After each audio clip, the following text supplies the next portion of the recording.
It is the depths of winter as I am uploading this video to YouTube, but if you want to escape with me to the garden and get some sunny weather, well, I am in Ireland. I can't promise this whole video will be sunny, but if you want to spend some time with me in the garden, I have lots of satisfying filthy corner cleanups. And I put together this compilation of highlights from the garden this year from spring up until recently in November. If you have a small garden like me and you're looking for some inspiration, then I hope you find this video useful. I know it's a long one, so I'll pop some timestamps into the description so you can skip forward and back and find whatever season suits you for some inspiration. Some of my regular viewers say that they find these garden videos relaxing to watch, so I hope they do the same for you. And if you are feeling that heavy winter energy, then I do hope you find this video relaxing.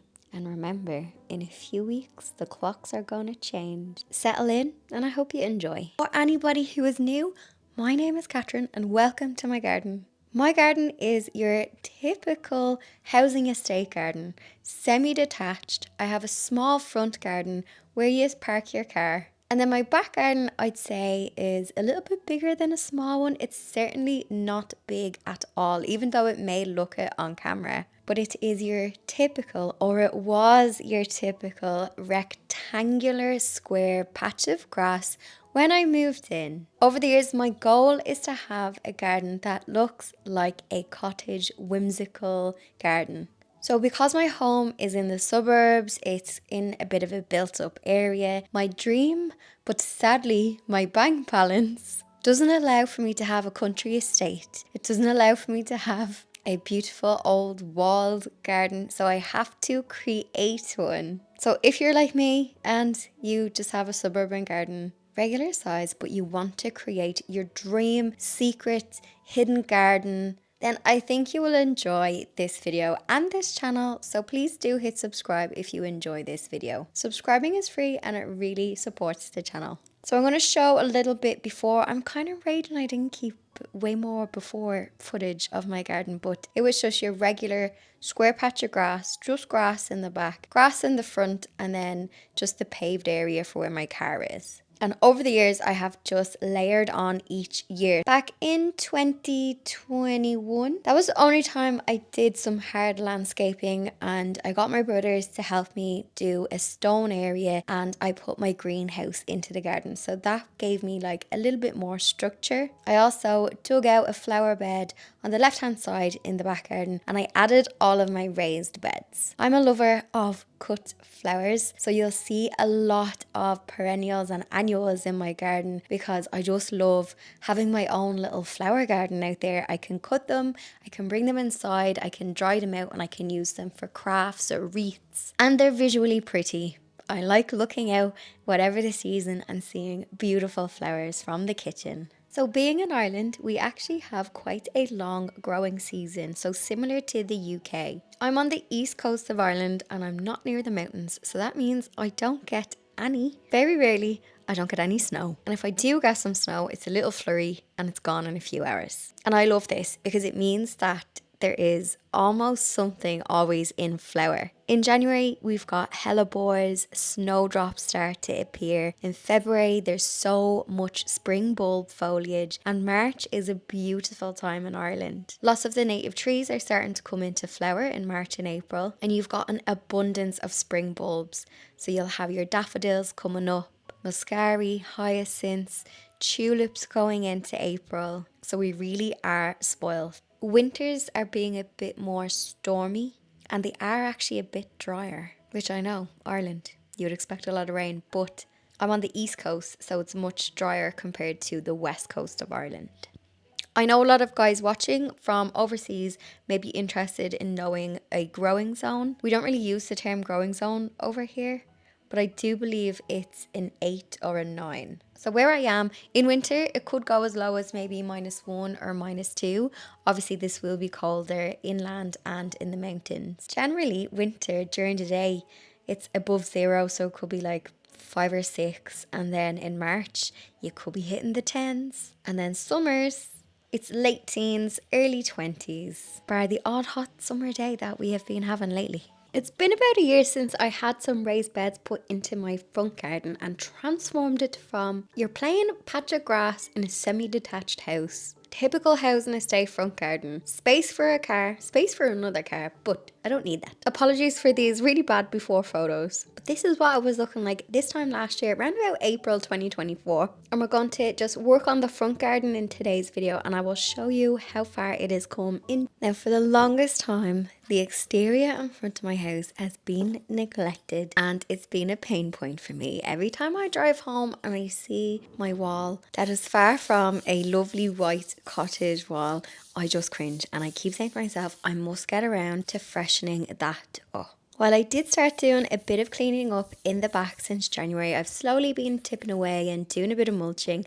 The front has been completely neglected, as you are going to see. So we have a couple of jobs to do today, and these are going to be those satisfying before and after. So if you love when something is filthy and messy and then it's magically perfect and clean by the end of the video, then I think you are going to enjoy this one. The first job is tackling this wall. I shared this wall with my neighbour, and we both had our walls painted white. I think the last time we painted this was probably pre-2020. Our wall and our houses are rendered with this thing in Ireland. I think they do it in the UK as well. So it's like a pebble dash or dry dashing, I think it's called. So they stick stones on the wall. It's very common here. I don't know why. I don't like it, and it's an absolute nightmare if you have to paint it. I wish I had a picture of what this looked like back in 2013 when I moved in, but the dry dashing was supposed to be a light color, but it was just black. I remember at the time power washing it and everything, and we just could not get it clean. So I resorted to painting it. So now I'm going to freshen it up, and I'm going to use the wire brush to scrape away as much of the flaking paint as I can. You may have this problem as well if you're going to paint maybe your windowsills. If you have any exterior ones, you can use a scraper. You could use like a wallpaper scraper to lift it off. You could also use a wire brush as well. And then if you want to prevent the paint from lifting, you can use an exterior primer as well. You'll get a good primer in any of the independent paint shops. When it comes to painting walls like this that have texture, I find using the brush and stippling it in, while it's not the funnest, you kind of go into a bit of a trance. I just put my headphones on, and it took me 2 hours to do this whole length of the wall, and that was with me like smushing it in. In the past, I have used a masonry roller, but I find that the roller, when it's on a textured wall, you still have to kind of go in with the brush and smush it in. I reckon a masonry roller would be perfect if you just want to freshen up the colour and it's not as bad as what this wall is, or if you have a flat brick wall, it would be perfect. But for these walls, the brush for me is the best. And hands up, who loves a fresh, perfectly painted white wall? Before I tackle this tiny wall, I need to remove the new grass that I have here. Now, if you did see a video that I did last, I think it was early autumn, it might have been around September time, I had so many weeds growing through the path out the front, and I had to tidy up all of the edges and remove them. And I found just coming along with my spade and literally just digging them up was best. Now, either I missed this corner or this is the growth over winter, but I'm gonna just tidy up the edges because I do have to paint it, and I think you'll agree when I've removed all of this overgrowth, it does look much cleaner and tidier. And I just want to share my embarrassing spots of the garden with you, because honestly, I'd be thinking, if people are like, that's the girl that does be doing garden videos on YouTube, look at the absolute state of her wall, and she literally has weeds growing out the path.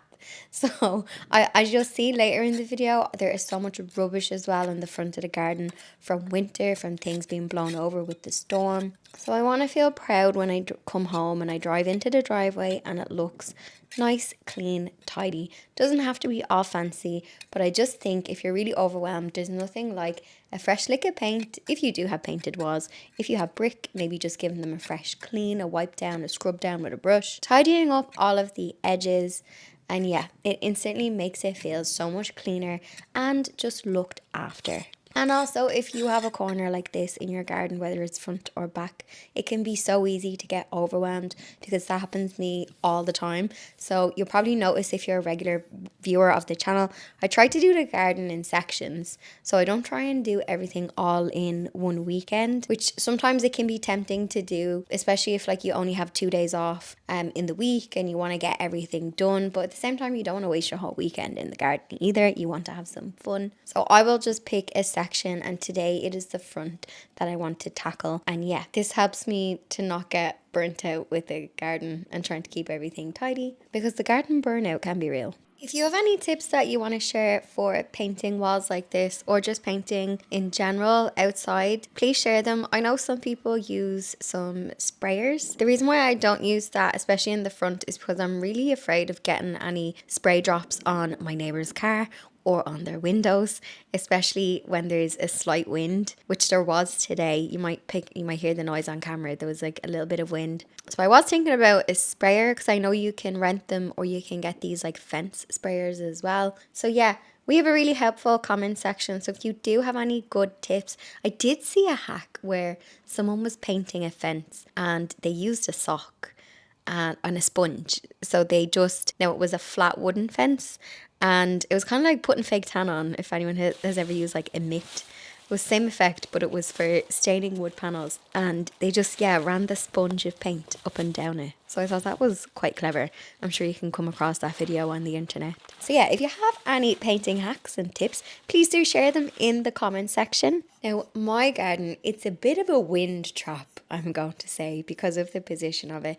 So on recycling day, if we have a storm or it's extra windy, which I kind of find in winter it is getting a bit more windy. But yes, on recycle day, any of the rubbish that gets blown onto the street sometimes ends up in my garden, and it can get buried under leaves and plant debris. Now, this has been the worst it gets, and I actually haven't come out all winter. Now, when I'm going out to the car, if I see bits of rubbish, I will pick them up and I will pop them in the recycling. But yes, this is kind of as bad as it gets. I just have one plastic bag worth of recycling. But it is kind of annoying when you see your lovely daffodils and then there is some plastic McDonald's cups in the middle of them. I don't have this problem in the back garden. It's just in the front.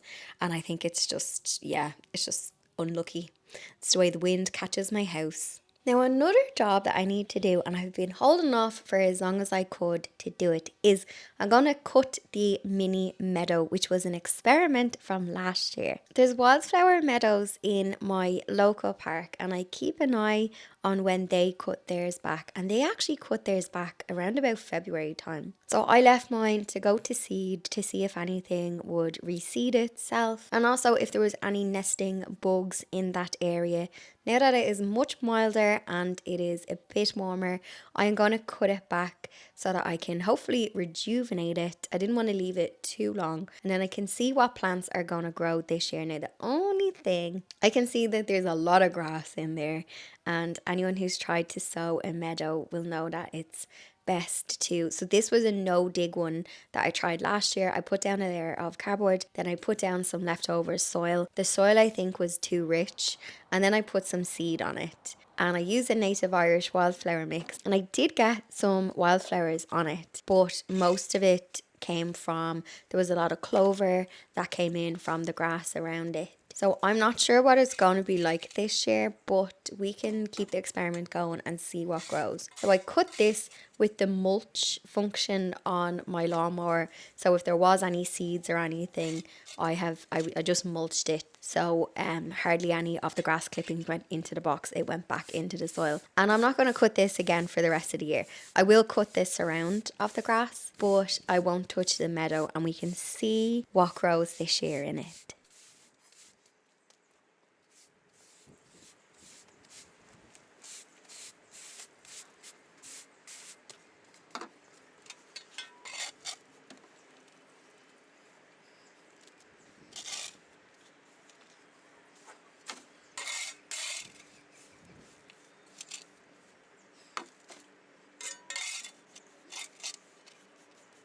Now, I have been very good at restraining myself from cutting the grass. Last year, I didn't do too well, and my grass was completely muddy. And it was from just starting too early, I think, in the garden, and I was walking on it when it was really muddy and wet, and that damaged it. Now this year, while I am no angel, it is a million times better than what it was in the garden videos from this time last year. Back in April and May last year, I had to put down a load of grass seed to try and revive it. But this year, by leaving it alone and waiting until the soil dried out a good bit and it wasn't muddy, I am now cutting it. So this is the first cut of the grass in the front, and I think it's the second cut in the back. So by holding off and letting it dry out, it is looking much more green and lush. And in the back, I do have some patches. It's not as bad as last year, and I'm able to just throw down a bit of grass seed to fix them. I'd love to know, how has your grass fared up this winter? Is it similar to last year? Or I know some people had like issues with flooding, and I know we had some bad storm damage as well. Now I did find in February the grass was very moist and very muddy and slippy out the back, but I did notice that it dried up quite quickly in March, and I've noticed that it's not as wet. Now I'm going by my memory, which isn't the best, but I do remember last year it was much more rainy. Thankfully we've had a few nicer sunny days this March.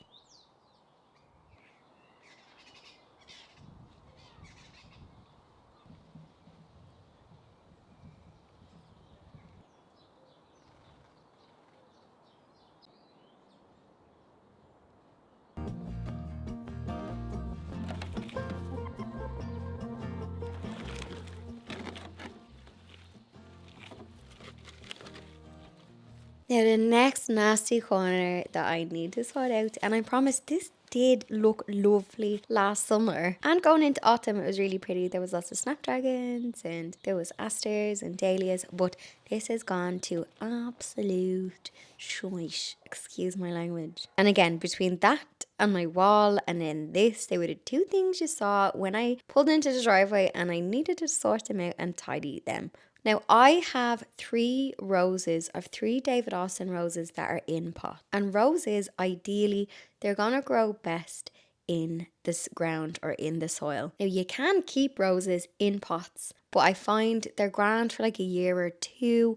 Then you have to pot them on or refresh the soil, especially give them like a rich farmyard, well rotted manure as well for a bit of fertilizer. The reason why these were in pots was they were from a TV segment last year that I did. So I got them as bare root, and we were chatting about planting bare root roses. So I had them in pots in case that I needed to use them as display ones. So they were easy to just have in the pot. I could throw them into the car and use them. So I'm going to put them into the new raised bed. I say new because this was built last year. It's planted up with lots of perennials, and I'm going to add in the roses because I think they're going to perform better there. I already have a David Austin rose that's in there. I've got a pink one, and I have roses on the other flower bed. So I kind of have a lot of roses in the front, and all of the ones that I picked are scented as well. So it'll be nice, like if I get out of the car and I find I just kind of walk around and see what's in flower, if there's any weeds, and it's nice to literally stop and smell the roses. Now in the big barrels, I am pulling out some wallflowers. So I got lucky. There's a perennial and an annual wallflower in Erissimum. And I had gotten, they lasted about a year and a half, and it was actually an annual version. I'm raging I didn't take a cutting. It was really pretty. You might remember it from this time last year. I had like an orangey and purple flower on it, and it was lovely. And I did deadhead them back in autumn time to see maybe they'll go again, but alas, they have turned to tumbleweeds. So I'm just going to take them out. And I'm going to be putting in an evergreen flowering, kind of like a shrub. And I got 2 things because I wanted to get some foliage. I did say in a previous video, thank you for your suggestions and recommendations, because I was saying that I want a filler for cut flowers. So when I do take cut flowers from the garden, I was like, I don't really have much evergreen foliage that I can use as a filler. So I got a pittosporum, and I can't remember the name of the other one. I'll stick it on screen. And I decided to pop them in the garden in the front so that A, I have some evergreen foliage, and also B, I can use it in cut flower bouquets. I also have the last of the leaves. So again, just like the rubbish kind of gets caught in my front garden, so does the leaves. But thankfully, I don't feel like I've had as big of a leaf cleanup compared to previous years. I did take some bags to make some leaf molds back in around about October, November time. Now the leaves that are here, these, ideally, if you want to make leaf mold, you need them nice and wet and soggy and kind of freshly fallen. These ones are far too crispy and dry, so they're going to go straight into a compost bag. You can put them on your compost pile, but my compost is full. So yeah, this is the last of them, and it's so satisfying and tidy when you clean them and you bag them up. Also, I do have a leaf blower. And I do get people, so I love the sweeping brush, and maybe that's why my abs do be sore from gardening, but I get my sweat on, doesn't bother me using the sweeping brush. I do have a cordless leaf blower, and to be honest, I just forget to use it half of the time. And I had a video where I was sweeping the grass. It was a couple of videos back, and people were irate in the comment section asking why I was sweeping the grass and suggesting lots of tools. But listen, the best tool is the one that's closest to hand. And if anybody's watching this who's maybe new to gardening, listen, you don't need fancy things. Just go acoustic and manual like me sometimes. Sometimes you'll see me out with the electric blower. Sometimes you'll see me just going manual with me good old sweeping brush. There's no right or wrong, just use what you have and have fun.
I think I was being a bit overambitious today because I really wanted to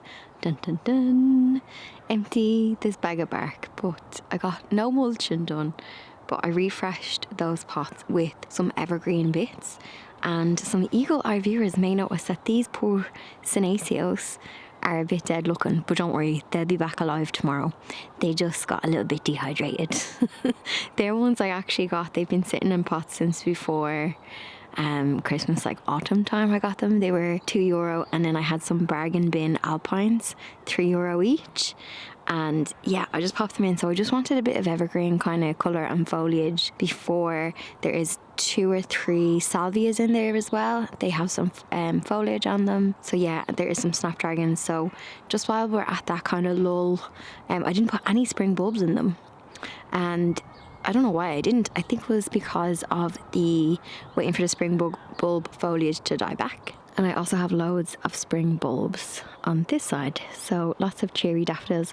I also need to deadhead the hydrangeas. There is hydrangea Annabelle is in here, yes. And yeah, there is, I didn't even touch this section, so I need to cut back any of the dead growth from, there's some achillea there. I didn't do anything here or any mulching, so this does have to be touched. I'm loving this little corner that was planted up in autumn time. So Brunnera, Jack Frost and the blue little flowers on it. Now that's a random tulip that I must have missed. I did try and pull them up last year from here because they're like really, really old tulips. But lots of foliage from the geums. And what else have I got? Yeah, heuchers, and then the hellebores are doing great. And also, these are daffodil bulbs from years ago that I forgot about. Some of you might remember I was saying that the trees got trimmed there before, I think it was like the end of last summer. The council trimmed the trees because they were touching my house, but it means that more light is getting in. So I wonder, will those daffodils flower? I'm not sure. Verbena has lots of new growth on it, and that had some lovely flower as well. And the back garden is bursting with all of the new growth. Isn't it mad how quick it, like once you just get some new growth, just makes you happy. And I'm after putting down some grass seed, so I don't know if you can see it, and it is a little bit early for grass seed. However, I did one of those patch fix lawn thingies, and because it's mild and there's rain due, I'm like, okay, the soil might be a tiny bit warmer, but really it's a job for like mid-April, end April. Depends on the temperatures. If it's nice and warm, get it down. But if it's still chilly, don't. But because you're just going to waste your seed. But I'm happy with how the back is looking, and I started doing all of the mulching here in January. So that's why the back is looking a bit more tidy. But don't be fooled now. I do have messy corners over here, so all of that is chaotic. There's seed trays, there is pots, empty ones. Yeah, it's chaos over there, but that's for another day because I just wanted to get the front looking a bit better. So yeah, I have a hydrangea mop head one there that I need to deadhead, but it's okay to leave them a little bit because the frost can get the mop head ones. So like obviously there's still a little bit of risk of it. Magnolia looking really well, some flowers on it. So yeah, looking a bit better. Just some pots in the wheelbarrow. Loads of my own version of coconut. Who needs to go to Amsterdam for the tulips when I got them here? And yeah, a little bit messy in that corner over there. There's some spring bulbs and buckets, and then there's like 3 or 4 messy pots. So yeah, I need to sort that out, but it's not as bad. We've seen it worse on the channel.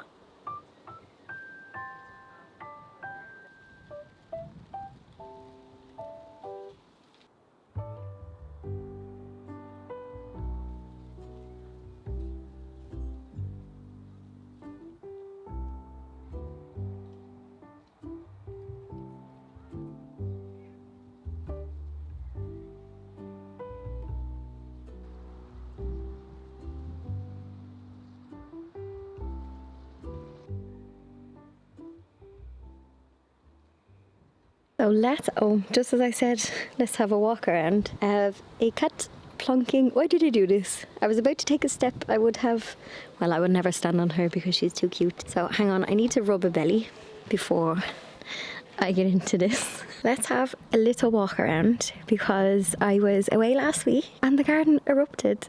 And when I was away, I could see on my camera all of the flowers opened, the tulips opened. And the garden is about, I'm going to say, 2 weeks ahead compared to last year. There's also less tulips, but in fairness, they're about 3 years old. They could probably do with being like changed and refreshed. They are perennial ones. And in fairness, they're not looking too bad.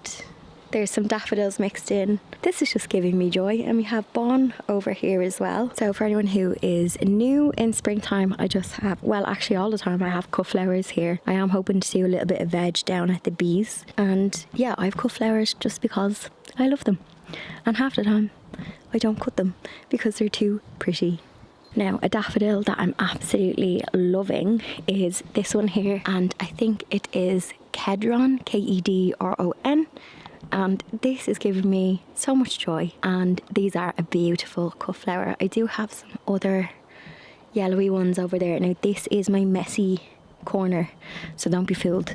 I know I was doing some clearing up in Thursday's video, but this is the messy corner. I have a veg bed there. There's actually some chives in it, and then the rest are all, yeah, messy corner, but this is looking lovely. And then I have some late flowering tulips. They're supposed to be late flowering. They were supposed to be like May time, but I reckon they'll open up soon. There's also some other late flowering tulips in this bucket here, but I'm just loving this. Also, we've had some amazing sunshine as well. Then over in the shady corner, my favourite plant this time of year, and that is Brunnera Jack Frost.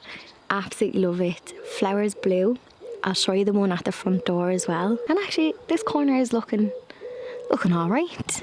And there is a heuchera or two that's struggling a little, so I need to have a look at that. The hydrangeas need to be deadheaded, so I'm just afraid we might get an now frosty week, but listen, they'll be fine. The magnolia, it went into flower as well. I came home and I was like, oh, it's in flower. Aquilegia, getting ready. Don't know if you can see.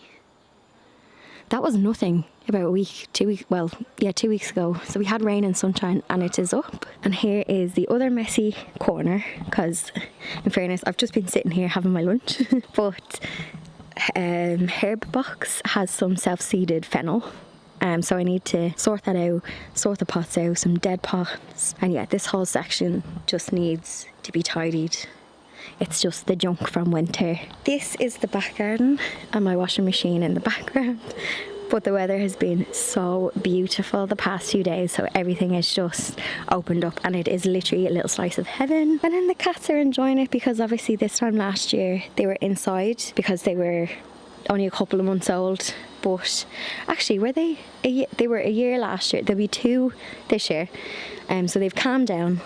When I say they've calmed down, slightly calmed down. They're not getting stuck up the tree anymore. But yeah, they're able to enjoy the garden with me, which is really nice. So I am absolutely in love with this shady bed. So this is where my front door is. And there's just this weird kind of laneway. But because it is shady, I have the likes of, so there's lots of hellebores in here. So I'm going to say this was kind of like my winter border. There's lots of evergreens in it, but as you can see, there's loads of heuchera and the foliage on them will start bulking up. I have cyclamen coum, so that foliage will be there throughout the year and then it will flower in winter. So I try to keep this a little bit evergreeny, but there is some, actually there's a shady plant. See this one? I've completely forgot what that is, but did say in another video about the trees that were trimmed. So there's a little bit more light getting in, and actually this was getting morning light. But also, look, my favourite. Oh, how beautiful. So I put 3 brunneras in here and I planted them in, was it September? So there's 3 of them. That clump there is doing really well. There's another clump here, and then there's a little one just there. I've also got Aegeum. Oh, we also have a self-seeded tree. I'm just going to take that out. They're my nemesis in this thing.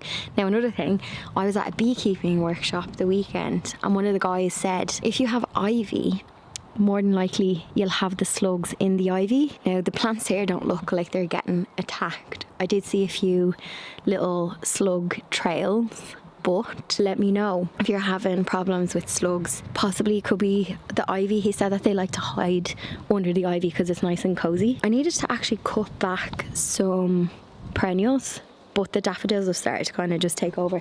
Now the daffodils are looking a bit, I was going to say they were looking messy, but I think they're looking alright. The ones at the back need to be deadheaded, and then always got to keep it real. My little pot. This is my dead pot corner.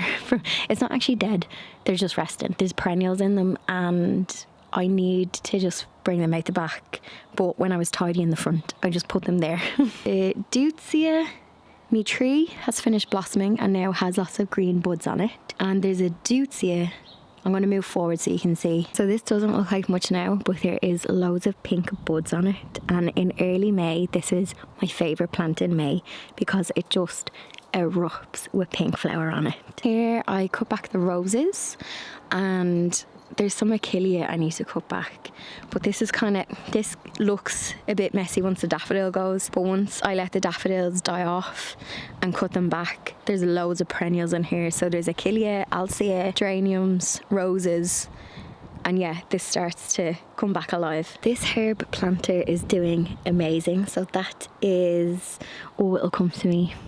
It's not lavender. It is, oh, it was in France when I was in Provence. It'll come to me.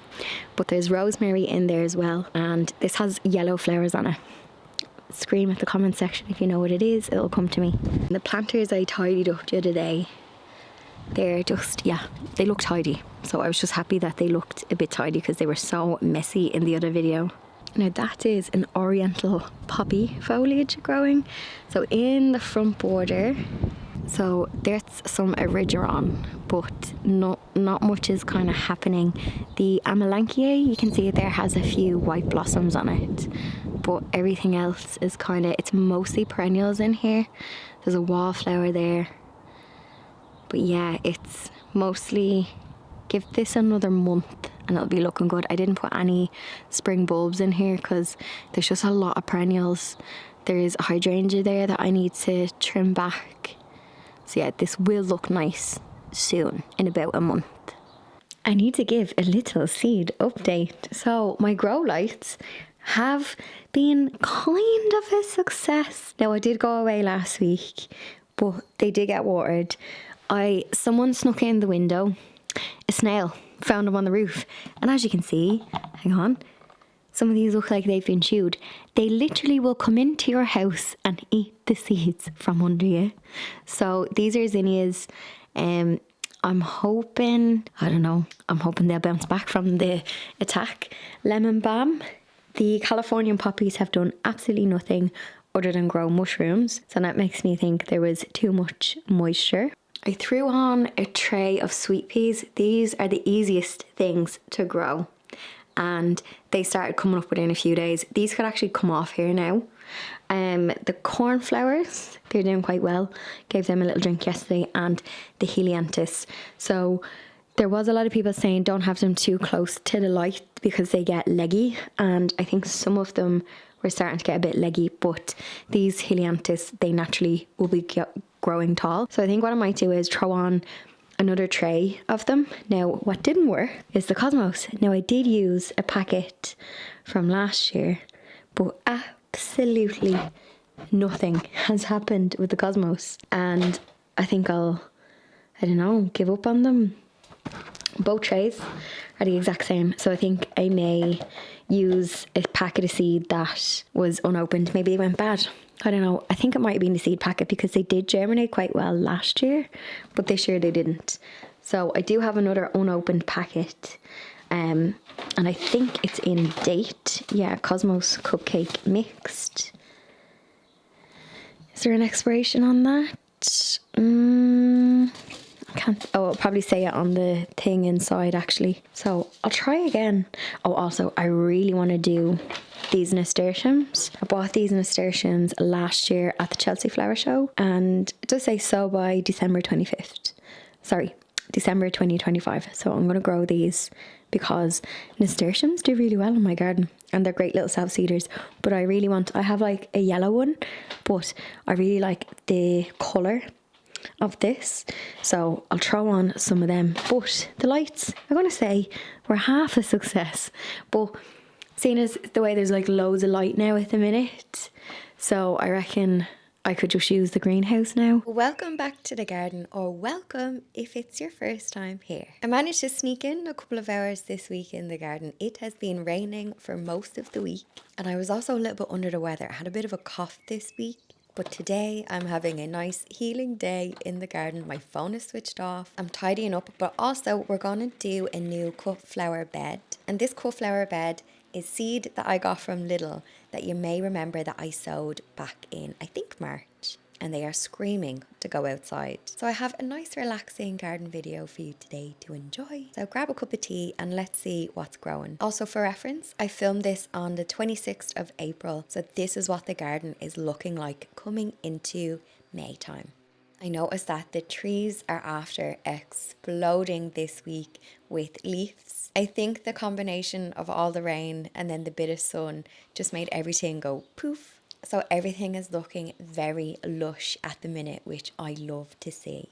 Hands up who also gets nostalgia when they see Honesty seed pods. These remind me of being a kid. I love when they go transparent. And this is a self-seeded Honesty, but I think it's a biennial. I didn't have any last year, but I did have some in the previous year. I also have loads of self-seeded Aquilegia popping up in the front garden as well as the back garden, which I love in May. I love Aquilegia for giving you a bit of height in the border in May time. Because May can be a funny one because your spring bulbs are starting to go and then you're waiting for your summer perennials to go into flower. So there can be a lot of foliage, but I love the Aquilegia for a little pop of colour for the month of May. I'm also just tidying up the grass. So I don't do no mow May, but I do leave patches for the whole summer. So instead of no mow May, I have some no mow summer.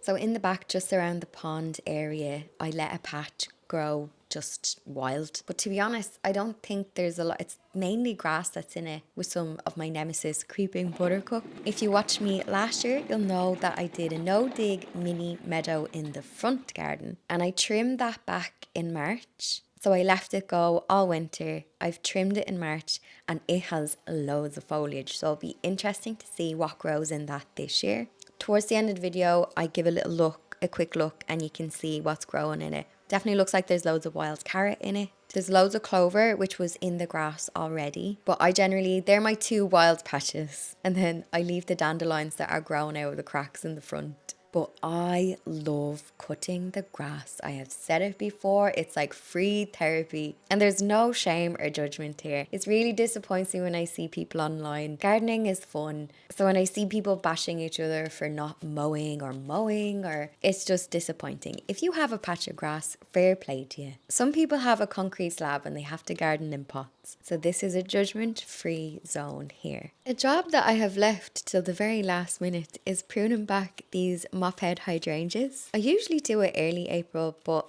I just didn't get around to doing it. Mop-head hydrangeas flower on new wood, so if you cut it back too far, you will get lots of foliage and growth, but you won't get any flowers. Now this is just for this variety. If you have paniculata, you can cut them earlier and you can cut them back harder. So I am just taking off the dead heads on these because, touch wood, on my side of the island, we shouldn't get any frost, touch wood. And usually people will leave the flower heads on them just to protect them from frost over winter.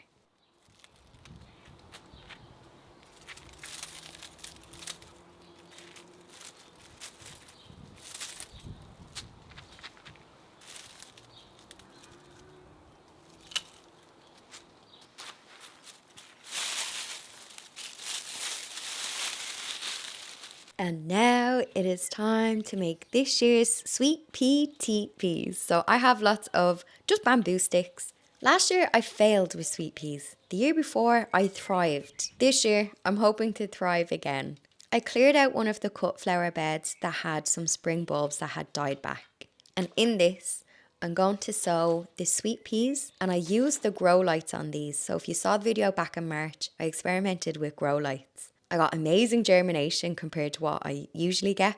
And these seeds, they are crying to be planted outside. They have some roots on them. So the weather looks like it's warmer for the rest of the week. So I decided today was the day to set up this cut flower bed. I'm going to do the sweet pea teepees. And these are sweet peas that I just got in Lidl. So I think they were like 50 cents or €1. I'm not too sure. But I was like, I'm going to try and see. Because sometimes people ask me like, oh, is there, a difference with the cheaper seeds versus, the fancy ones?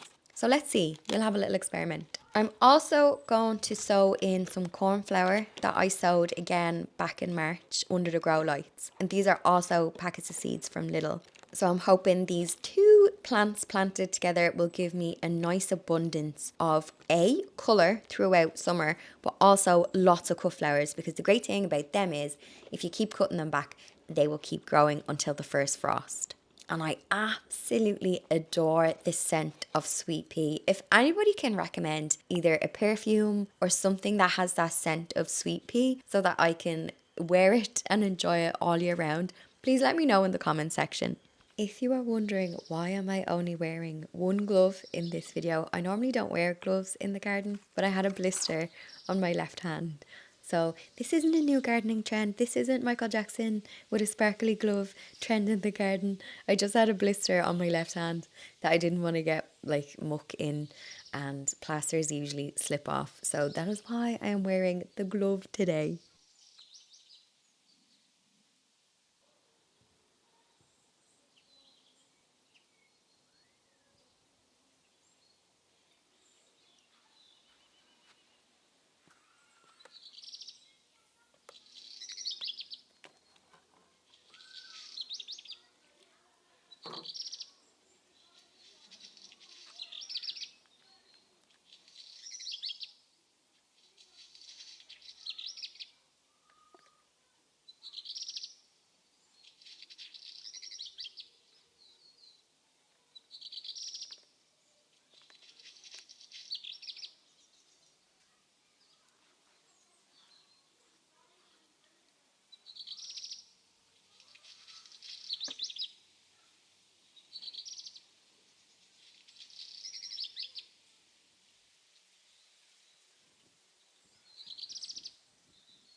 So as always, let me know in the comment section how you're getting on with your garden so far. I have moments where I feel quite behind, but then I have moments where I'm sticking out seedlings and I'm like, oh, maybe I'm a bit further along than I thought. But don't be fooled, there is messy corners here. My seating area is an absolute riot of seed trays, pots, broken pots, and things that I need to plant. If you saw last week's video, I went to a rare and unusual plant sale, and those plants are sitting in that area. They need to be planted. So don't be fooled if this video looks like I know what I'm doing. This week I do. Next week I won't. Have you had any wins in the garden and any fails?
Been about a year since I had some raised beds put into my front garden and transformed it from your plain patch of grass in a semi-detached house. Typical housing estate front garden. Space for a car, space for another car, but I don't need that. Apologies for these really bad before photos. But this is what it was looking like this time last year, around about April 2024. And we're going to just work on the front garden in today's video, and I will show you how far it has come in just a year.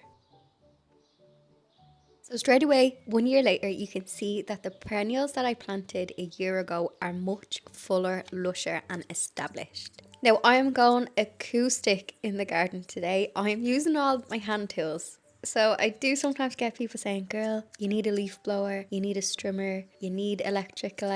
I actually have those tools sitting in the shed. But like I said in a previous video, some days I treat the garden like the gym. I don't go to the gym. I do garden yoga instead. And strength training comes from using the shears. So today is garden gym day for me. And actually, I'm going off topic, but I remember as a kid, my dad was always in the garden. And anytime it was his birthday or Christmas, people would buy him tools. Like his brother would buy him a really expensive electric tool. And he never used them. And it always baffled me why he never used those tools that would make his life easier, in my opinion, as a kid. And he favoured using the hand tools. And now I totally get it. I don't know what it is. I think there's something satisfying when you sit down absolutely knackered in the evening after a good gardening session. So yes, I will be using the sweeping brush and not the leaf blower today. I'd love to know, are you the same? There's something kind of meditative. I don't know. You like to get your exercise in? Or are you just get me in, get me doing the garden jobs as quick as I can, and then we are done? Because of all the lovely sunshine that we've had in the month of May, the front garden has absolutely exploded with colour, foliage. It's looking really green and lush. Even though it hasn't rained in a good, like the past 2 weeks, there hasn't been much rain. And we did have a lot of rain early April, so I can't complain, but I am keeping an eye on things and making sure that they're not drying out. I will show you in a second how the mini meadow is looking. So if you remember last year, I experimented. I'll insert the little clip that I have. So I experimented. I had some cardboard, leftover soil, and I did a no dig meadow. So I just wanted to experiment and see, could you do a no dig one? Because I was told that it is better to take off the top layer of turf because the meadow mix will compete with grass, which I think is what's happening this year. It's looking very luscious and very grassy, but I did see some wild carrot in it, so I might get some flowers in it.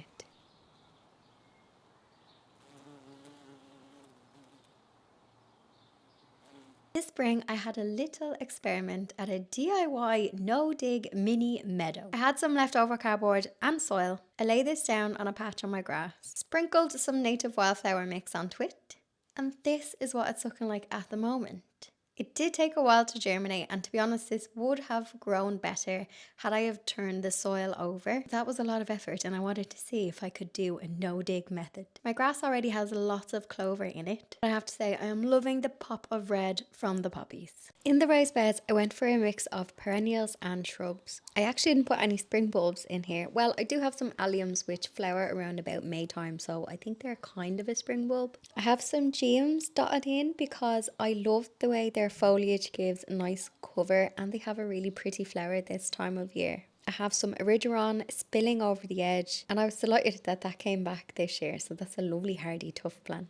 There's some wallflowers in there. They went a bit straggly, but they have flowers on them and the bumblebees were all over them, so I will leave them before I trim them back. I did put an Amelanchier shrub slash small tree in here that has a beautiful white flower around about April time. Lovely foliage. It is deciduous. It will lose its leaves, but in autumn it has a lovely orange leaf.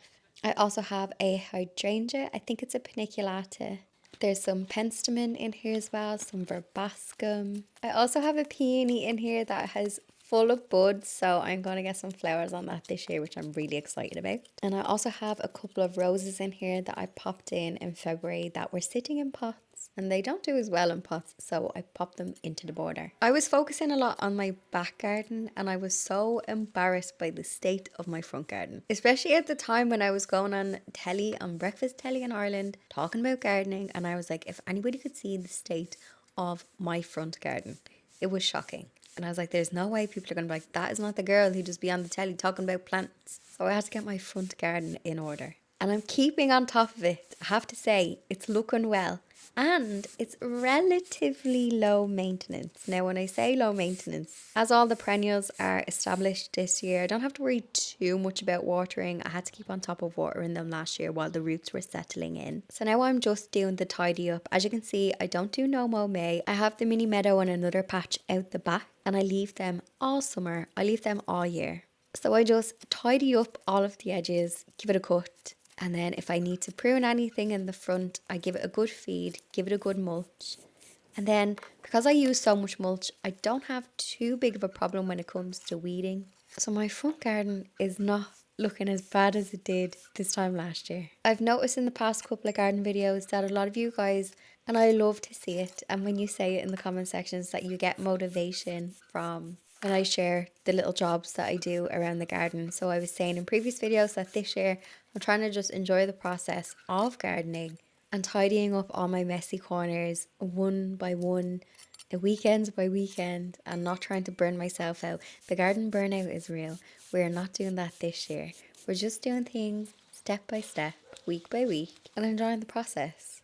So I hope you also get some motivation to get out into the garden. Sometimes I don't wait for motivation to come. I just go out, sweep up a little bit, and then before you know it, you've put an hour into the garden and you're feeling satisfied. So don't wait for motivation to come. Maybe just have a little putter and see what happens. So as you can see in this section, I have loads of daffodil foliage, and I was leaving it for as long as I could, but it was just looking so messy. So I've caved and I have plaited it so that I'm not cutting it back. I'm going to wait for it to go yellow, but I can't stand it looking so scraggly. So I am plaiting it and I am folding it down. And then I can confirm this is the video where I finally clear the bag of mulch that has been sitting in the front garden since I think January. But I think it's a new record because last year's bag of mulch I think was in the front garden until July. So May, I mean, that's a personal best for me. So I absolutely love mulching. I'm really bad at remembering to feed the plants. So I find if I mulch with fine bark or farmyard manure, this breaks down over time and it conditions the soil. And most of all, it stops weeds. Well, it's harder for weeds to kind of get in. You will still get weeds, but not as much if you don't have a mulch on top of it. Another great thing, it keeps water in. So just be careful. If it hasn't rained in a while and it's really hot and you go to mulch, don't mulch over dry soil. What you can do is give that soil a good water, maybe the night before, and then mulch it because you want to be able to keep in the moisture. So if it's really hot and it hasn't been raining, you can water the soil, wait until the morning or the evening when it's cooler, and then you can put a layer of mulch on top. But I love it. And it also makes things look tidy as well. So if you have a bed that's looking a bit messy, a bit of mulch makes it look nice and tidy. Also, I do think it's time to pass on the tire planters in the front. While they were a fun project and they've been there for years now, I think I want to bring my apple tree that is out the back forward into that space. But I think a nice wicker pot or a wooden one will tie in with the rest of the garden. So while the tire planters were fun, I don't think they match the vibe anymore. But let me know in the comment section.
So I want to scroll back, and this wasn't that long ago when you think about how good this little nook is looking now. This side bed had become really shady. So this footage is from September last year, and it needed a bit of it needed a redo. And I had to consider the lighting. Now, there is trees on the other side, and I did ask the council to trim them because some of the branches were actually starting to touch my house. And thankfully, they trimmed them, and I did ask them, please don't cut them down because I absolutely love them and I get loads of birds because of them. But just trim the branches that are touching my house. And they did. So by having these trimmed, this has given a bit more light to this area.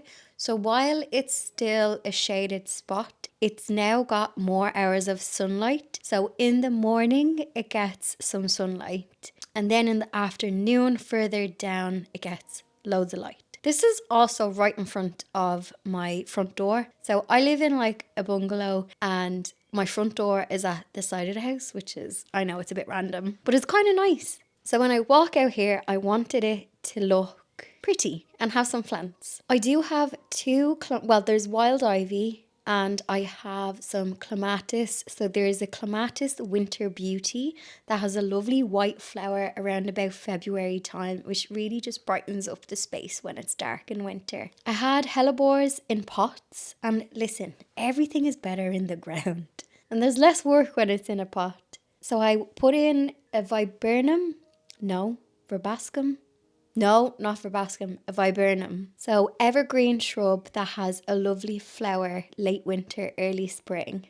And I wanted something that would give me height and would also be evergreen and would fill some of the vastness of that white wall. My goal with the white wall is to try and cover it with as much climbers and trees and height, just to take the look away of the white wall.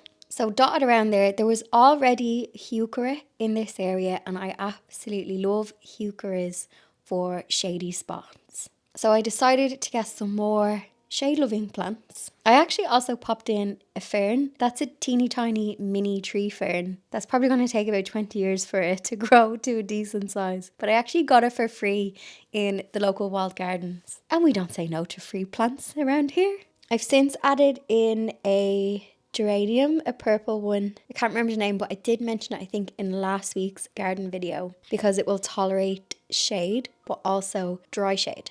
Every year I condition the soil here, so I've been mulching it for the past couple of years because it was a bit of a clay. It wasn't heavy clay, but it was quite a clay soil. So over the years I have been mulching it, and that has been breaking down just to condition the structure of the soil. I also split some geums. So there is geum tangerine something, that is the orange one that is in flower, and that absolutely pops off the Brunnera Jack Frost. I also have some cyclamen, but I have the perennial variety. I think it's cyclamen coum, and this gives a lovely flower. There's a bit of an evergreen flower on it. So my goal for this semi-shady nook was to have a lot of ground cover, lots of foliage, a bit of evergreen. The star of the show at the minute, this time of year, and when I planted it, it looked a bit plain, but May, it has just exploded, and that is Brunnera Jack Frost. Further up in the border, I did plant some late summer perennials. So there is some heleniums, there's some sneezeweed, Rebecca, and anemones. And I know anemones can be a bit of a thug apparently, but I don't mind if they self-seed about here because only the strong survive in this bed. So when I see a plant thriving, I don't mind. So I planted this up around about September time, knowing that it was just going to settle in over winter. And do you know what? It's a good time for planting perennials when you're thinking of the following year, because these settled in all over winter. So we had, usual Irish rain. Our winter wasn't too bad this year. I don't remember. There was like a couple of frosts, but it was fine. So when you plant perennials around about September, October time, the soil is still really warm. So the roots and the plant settles in, and then you get all that lovely water and rain over winter. So this corner has absolutely erupted, and it's probably one of the nicest this time of year. So I'm delighted with how it turned out, and it just goes to show that even if you plant something just a couple of months ago, it can thrive. So if you're starting from scratch, or if you have a corner like this that was looking a bit flat and just needed a redo, then it can transform in a couple of months. And I think a big learn for me was that sometimes things change. So what I mean is something can become more shady. So having a look around to see has trees started to grow over. This spot as well is also a bit more windy. There's a laneway beside it, and whatever way the wind kind of cuts through with the position of the house, it does get a bit more windy here, and it's a bit cooler with the shade and the extra wind as well, which could explain why some plants don't thrive here when they thrive in other areas of the garden. So if you do have a shady spot, my absolute favourite is Brunnera Jack Frost. And when it flowers in April time, thank me then. You will thank me.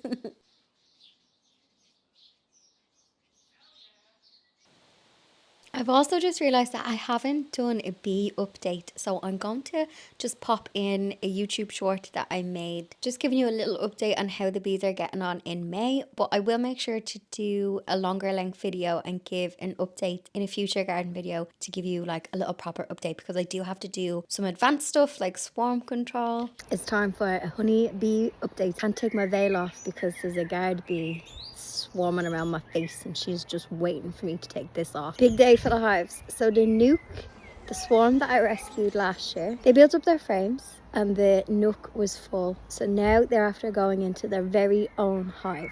So they have more space. Strong queen, she's laying well. May get a drop of honey off them. The bees in the original hive, they have a super box on now, so they need more space. They're after getting nice and strong. They have a super box on now, so they should have some more space, and there's going to be some good weather, so hopefully that will give them some more space. Both hives have drones as well. I noticed there was drone brood and there was a couple of drones in the hive, so fingers crossed. I might get a drop of honey. This year. Both hives so far looking good. Good layers, good queens. Very nice temperament at the moment. I didn't have to use any smoke today, and there's a little bee just chilling on my hand there. Lovely markings on her as well. Can you see her? Lovely old bee. I'm still not taking my veil off because there's one out to get me. I can hear it buzzing next to me ear. So that's what's happened with the bees. I'm just waiting on the last of the bees to go in from the nook into the hive, and looking good. Operation Garden Cleanup is slow and steady this year because it can get overwhelming tackling all of the cluttered corners in your space. If you saw the previous videos, you will know that I tackled the old nasty wall in the front, decluttered and calmed my seating area, scaled back on my pots, and in today's video, I am going to tackle another messy corner that's at the other side of the greenhouse. I'm being kinder to myself this year because most years, come springtime, I am rushing around trying to get everything perfect in one weekend. And I end up just burning myself out and not enjoying it. So I'm taking it corner by corner this year and trying to enjoy the process. And I have to say, it is working because like most people, you probably come home from work, you might do some gardening over the weekend, but sometimes you're just exhausted. So I'm doing little and often this year, and I think it's starting to pay off. This corner beside the greenhouse has some large pots. I have this mini veg bed. I actually used it for a television display. Everything is overgrown and weedy. Now there was some lovely spring bulbs in these pots, but you'll see a lot of the spring bulbs in this video have now just turned to foliage, so we'll have to tidy them up. So it's in that in-between phase. I'm waiting on the spring bulbs to die back. I'm waiting on my dahlias to start to grow, which I do have some foliage on the ones in the greenhouse. So ideally by the end of May, they will be replaced with them and we'll have nice fresh pots. But I need to do some rejigging. I got a pot-grown Christmas tree. Christmas just gone, and I absolutely loved it. The cats could not climb it, so even though it's small, I think it was nice in the living room. So I need to protect my investment and I need to make sure I feed it. I'm also going to give it just a bit more space, so I am going to keep it in the corner next to the greenhouse. So I took my mini apple tree out of there and I'm going to just move that. I want to just have a bit more air around the tree. And I made sure to give it some liquid feed because I remember when I bought it, it did say to give it a good feed throughout summer and don't let it dry out. Make sure it is well watered. So I need to keep this alive so I have a Christmas tree for this Christmas. So everybody light a candle that I don't kill the tree. And this is a pot grown tree. I was saying in the videos in December that there is a difference between a potted tree and a pot grown one. So this tree has always lived in a pot, whereas some trees at Christmas time, they just pull them up out of the ground and they pop them into a pot. And that is why they die. Also, if you see me wincing and being cautious, there is loads of spiders. I suppose it's a good thing. I build a habitat. I cannot complain when the bugs move in. There was a lot of spiders around here, which is fine. I am disturbing their space. They're not disturbing mine. I also found some ants and there was some wood lice. So that's a good sign because it means they're eating all of the debris. I know ants get a bad rap once they're not on my house. I don't mind them in the garden. They aerate the soil and once they're not stinging, I think they're grand. So thankfully these ones weren't red ants. So yeah, if you see me moving cautiously in this area, it was because there was just lots of creepy crawlies. So as I unearthed a corner and I cleaned it up, I just gave them a few minutes to just settle back in and disappear. I did feel a bit bad for disturbing their space, so I hope that they will forgive me. But there is lots of areas in the garden for them to have a little to seek cover. Throughout this video, you may see me deadheading and folding up some bulb foliage. Now, this can be a bit controversial, but as controversies go, I don't think it's that bad. So are you team plaiting up the daffodil foliage, waiting for it to die back, or are you team let's just leave it? I try to leave it. So ideally with spring flowering bulbs, they say to let the foliage go completely yellow because you're letting all of the goodness go back into the bulb itself. So you'll have a better, stronger flower for next year. You can also deadhead them to stop them going to seed and then the energy will go back into the bulb. However, some people will plait or wrap up the foliage so that it will, I don't know, not look as messy. I'm not sure if it's a vanity thing. My reason for doing it probably is vanity, but also when you see me do it in the border in the front, it's because a lot of the foliage is blocking the light from some of the perennials that are trying to come up this time of year. I do try to leave the foliage look straggly for as long as I can. May can be a bit of a messy middle month in the garden, especially with all the bulbs and the tulip foliage dying back. When they're in pots, it's not too bad because if you want, you can just pull them out of the pot, stick them in another one in a corner in your garden that's hidden and let them die back. A lot of people do that with tulips. For me, I'm just going to tidy them up as much as I can, let it die back, and then maybe the end of May, beginning of June, we completely refresh these pots for autumn, or sorry, not autumn, midsummer going into autumn with the likes of dahlias.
If you look back on videos back in March, there was a beautiful daffodil in here. It was called Kedron, Kedron.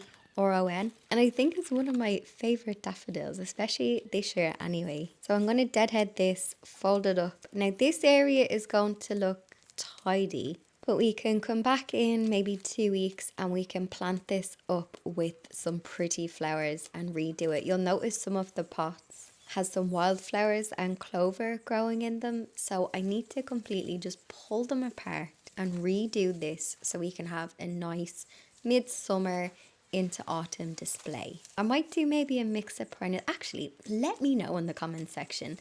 I think dahlias are great because they're great for cut flowers, but I need something else. Will I pop in some evergreen? Something that has nice foliage. Also, something I'm a bit cautious of, and I did find some more when I was tidying this section. If you saw the video last Sunday, I found vine weevil eggs or larvae in some of the pots. So I'm a bit nervous to pot up too much because I've got a bit of a vine weevil problem. So yeah, let me know, what would you plant in the pots around the greenhouse for a lovely midsummer into early autumn display?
I am also going to try and this year be someone who plants plants as soon as she buys them. But I've failed already with that one. If you saw a video, I think it was in April, one Easter Sunday, there was a rare and unusual plant sale. Well, those pots have been sitting in my wheelbarrow since then, and I've been watering them so that they don't die on me. But it's time to get them into the ground. I probably should have done it sooner, but better late than never. So I'm popping some lemon balm into this raised bed because this was like a little herb box that I have, and I weeded it out last week. And then I'm also going to plant, so if you saw that video, I got 2 geraniums that they love abuse. So they love shade and they will tolerate damp shade as well as dry shade. So I'm going to plant them up. I also have the brunneries that I got as well. And I'm also just going to mulch that area. I still have the ton bag of mulch sitting in the driveway, but I am making progress, and there's only, I'd say, about 4 or 5 wheelbarrow worth left, and I still need some to tidy up some areas, and I'm keeping the mulch for when I tidy them up. My goal was to have that ton bag of mulch all shoveled in March. But I mean May, March. Again, better late than never. We're being gentle and we're being kind this year, slow and steady. So I'm planting up everything because my rule is I'm not allowed to buy anymore. If there's things sitting in pots, I'm not allowed to go to the garden centre and I'm not allowed to buy anymore.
It's about time we had a ladybird update. About 10 days ago, I released some ladybird larvae into my beds because I started to notice a really bad green fly imbalance, I'm going to say. I'm not going to say infestation, imbalance. And my poor hellebore was getting chomped. Don't know where they've gone, but my green fly population has dwindled. However, the green flies counterattacked with ants. So ants are attracted to aphids' honeydew, I think. I googled it. But ants can also act as bouncers and bodyguards for aphids, and they can actually protect aphids. However, in saying that, when I turn over the leaves, there's not as many green fly. I'd say there's like a fraction compared to 2 weeks ago. I also don't know where the ladybugs have gone. They could have flown off into my neighbour's garden, or they could be around. I do have lots of food for them. My next move is I'm going to plant a load of calendula and marigolds. So marigolds are supposed to, I think, attract ladybugs, but the smell of them, I don't know, maybe they also repel the green fly. But my goal is not to completely eradicate, it's just to bring a balance in. I want my garden to be full of the bugs, but I just don't want my plants to be getting destroyed either. So I'm going to plant out a load of these dotted around the garden in the hopes that it may attract more ladybirds, so I don't have to buy any more. Have I waited until the hottest day of the summer in Ireland to finally clean out my greenhouse? Yes, I have. It's probably the last place I should be is sweltering heat in the greenhouse, but I am embarrassed by what I'm about to show you. But on this channel, we listen and we don't judge. And I also like to share the reality because I see a lot of beautiful, spotless greenhouses on YouTube and Instagram. And I'm like, ladies, are we not talking about how this time of year they look like Halloween decorations with all of the cobwebs? So I have to keep it real. This time of year, so after spring, May just be such a busy month. And then June comes. And then I got overwhelmed with tackling all the areas in the rest of the garden that the greenhouse goes to absolute shite. And I remember this happening last year, so I'm not going to panic and we're going to just tackle it baby steps today. And yes, trigger warning, if you are not a fan of spiders, there is a lot of cobwebs in this greenhouse.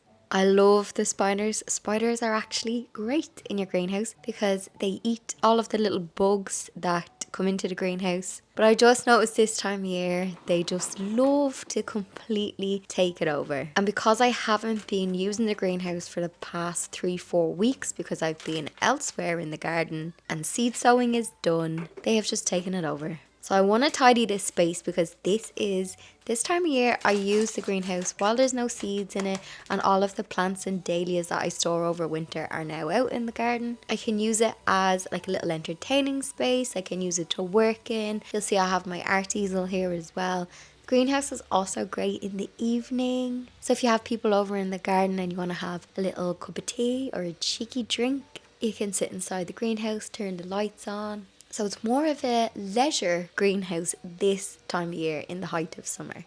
So I'm going to reclaim my space, and my trusty, I highly recommend. So the Karcher, I don't know what model of Hoover that is, but it's like an outdoor industrial Hoover, and that Hoover is for outdoor only. I do not bring that into the house because the corpse of all the cobwebs and all of the dead bugs are now in the bag that's in that Hoover. But if you're looking for something that's good value and has the strength and the suction for all of the greenhouse sucky uppy stuff, and if you're cleaning out a shed or anything, that is great. First thing I do is just hoover up as many cobwebs as I can. It's really overwhelming when I first begin, but this honestly, hoovering up all the cobwebs only took me an hour. So I just have my headphones on and I'm just going for it.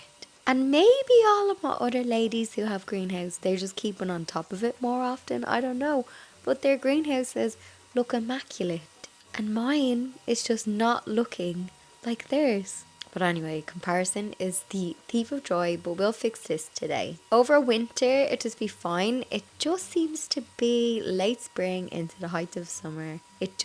Everybody wants to live in here. Also, if you're wondering why there is a cat bed on the table, that is because, oh my god, I'm the legal owner. I am the guardian of 2 cats, Pug and Bon. But I swear to god, there's times I've counted 5 cats in my garden and they're not mine. So obviously you have seen Toffee. He lives next door. I've known Toffee, I think now 12 years, 13 years. And we love Toffee. He chills in the garden. You'll see him asleep in the flower beds and he's harmless. Then there's 2 other cats that visit. There's a black and white one who's cheeky and tries to climb in the window. And then there's this tabby guy who I actually haven't seen the past week. He comes and goes. He's a tomcat and he's a bit of a beggar and he will break your heart. So I caught him sleeping in the greenhouse because it was raining and I felt really bad for him. So I just left a bed in the greenhouse so he can go in and use it whenever he wants to. And he did use it. So if you're wondering why there's a cat bed there, it's too hot now for them. Nobody's using it at the minute, but that's why it's there. And my cats, a Bug and Bon, have queen size beds that they can sleep on, so they're not too bothered with me giving the stray cats a bed. So I'm just hoovering, rearranging. I had dumped stuff in the greenhouse, my seed trays from springtime when I potted out those plants. A lot of them I actually just picked them up and dumped them in the greenhouse. And also the cats were chasing, I think, a fly or a wasp or whatever got into the greenhouse, and the cats, because there was stuff that was falling down and I was like, I don't think this was the wind, so we're gonna just blame the cats on that. Another reason why I wanted to get on top of the cobwebs is because obviously this time of year there's a window in the greenhouse for ventilation, and I also opened the door, but little bugs get trapped in all of the cobwebs, so I don't want that. So I'm going to just keep on top of it. So I don't hoover up the spiders, but I do hoover up all of the like Halloween cobwebs that they have. Like literally, if I didn't touch this until October, it would look like a scene from a horror movie.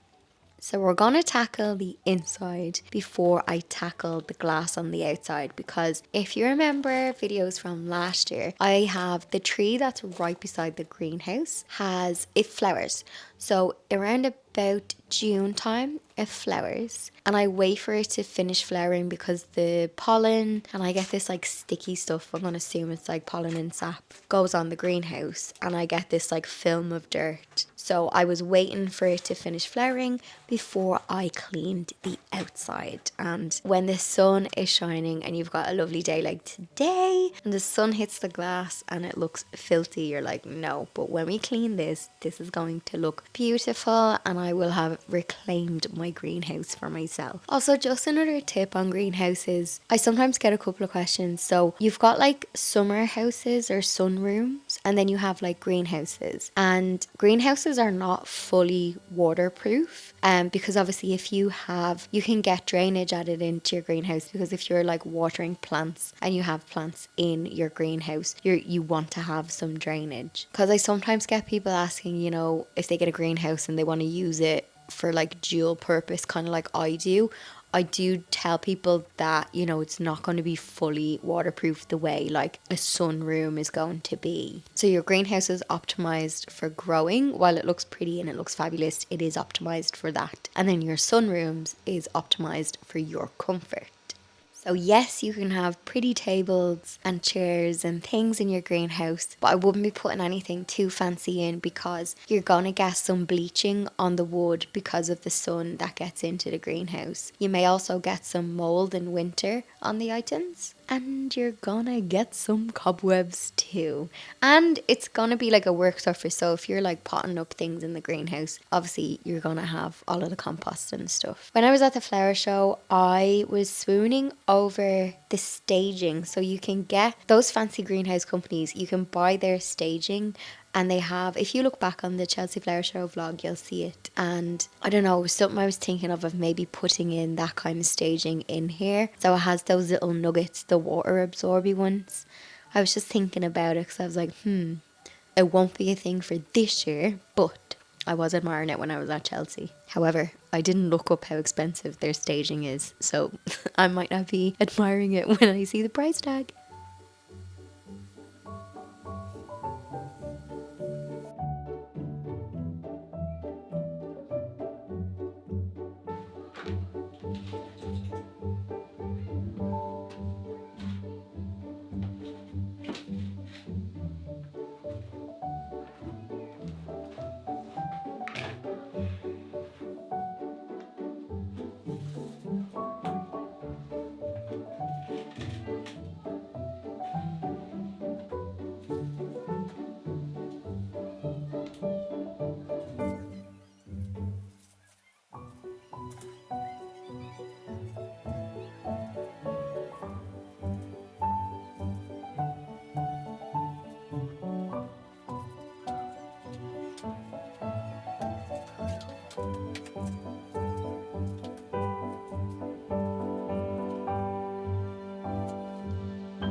Now, when it came to cleaning the outside glass for the greenhouse, I said, you know what, I'll do this in the morning because there's a period where the greenhouse is in semi-shade. It will be cooler. All will be well. Well, it actually ended up being hotter today. So it was a balmy 27 degrees, which I think, is that about 80 Fahrenheit? I'm not too sure.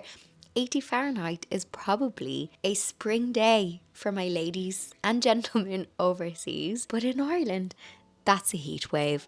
We did have some heat warnings and there was no wind today, which made it feel extra hot. The good thing was I was in the shade doing this. And the great thing was my greenhouse dried instantly. So you'll see I will be cleaning a little bit on the inside. And because of the temperature, the damp floor just evaporated really quickly. So over the years, I have mastered, this is my go-to greenhouse cleaning technique. First of all, if you have a window cleaner with one of those fancy brushes that has the water attachment and all that, just get them to do it. My window cleaner ghosted me for some reason.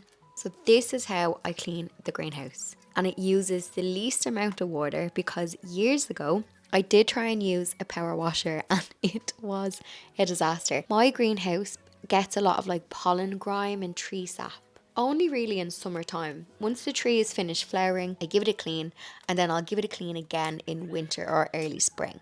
I found the power washer, yes, it lifted off the grime, but it also just bounced off the glass. I got absolutely drenched and it was so messy and it wasted a lot of water. So what I do now is I dampen the glass. I then get some good old fairy washing up liquid, or you can use that eco dish cleaner as well, anything that's going to be a degreaser. Then I get the scrubby brush that I stole off my brother. This does have a hose attachment, so you can actually hook a hose up to this brush, but I stole the brush. I didn't steal the attachment that was on his hose. So just a little heads up if you too are going to steal one from a family member.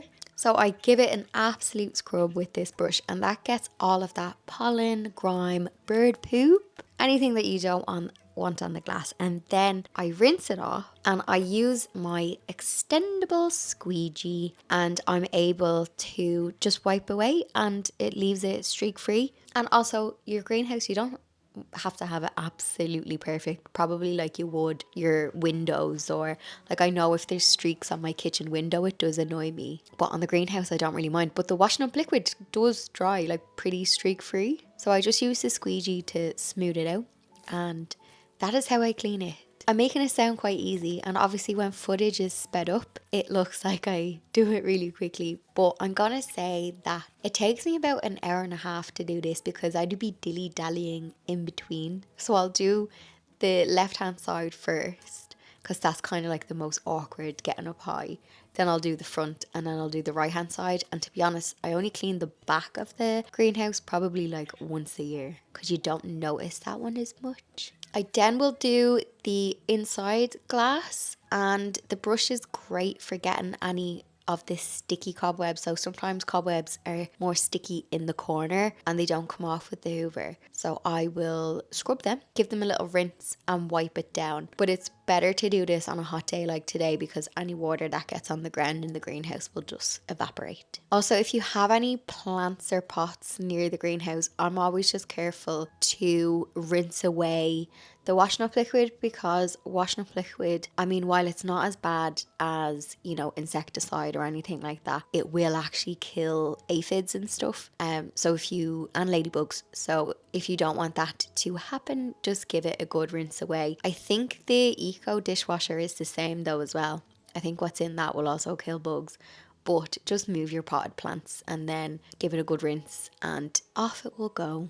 I remember saying before in a previous video, I got a quote off a cleaner to see how much it would cost to get the greenhouse cleaned inside and out. And the cleaner came back and they wanted €150 just to clean the outside. So what I am doing now, just to clean the outside, not the inside. And it was more so the inside that I was overwhelmed with because this time of year, like with all those cobwebs, and it's at its peak cobweb. So I just thought I would share my reality of keeping the greenhouse clean.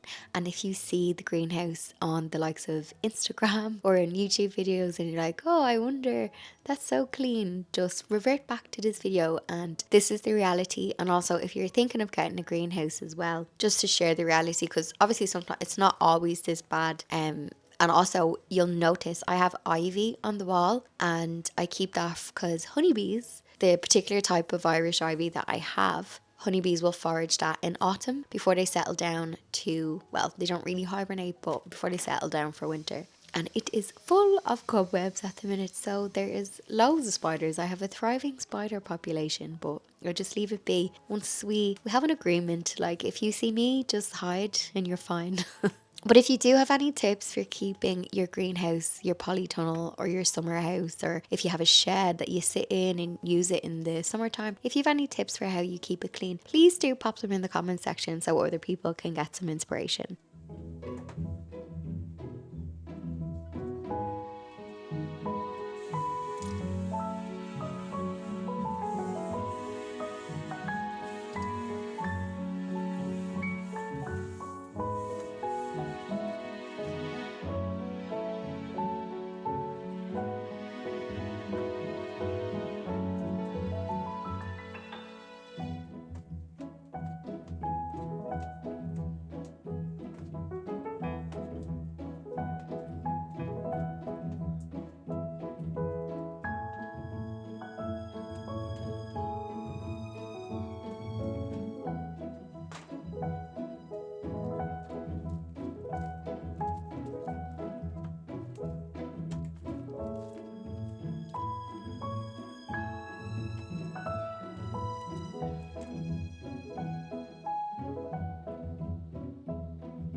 We're at the peak of the summer garden. And in July, I find some things get a bit overgrown and can kind of overshadow some other plants. So to get the most of my garden this time of year, this is the time I do the most deadheading and cutting back to keep everything flowering for as long as I can. In the front raised bed, I have this absolutely stunning geranium, which I love, and for the past month, it has been flowering, and it's been, as soon as I drive into the driveway, I just see it and I love it. So I think it's a meadow cranespill geranium, and I think the name is Cloud 9. This is a tall flowering geranium, so you'll have some of them that are great as filler in a flower bed, so they spill out and they're really good ground cover.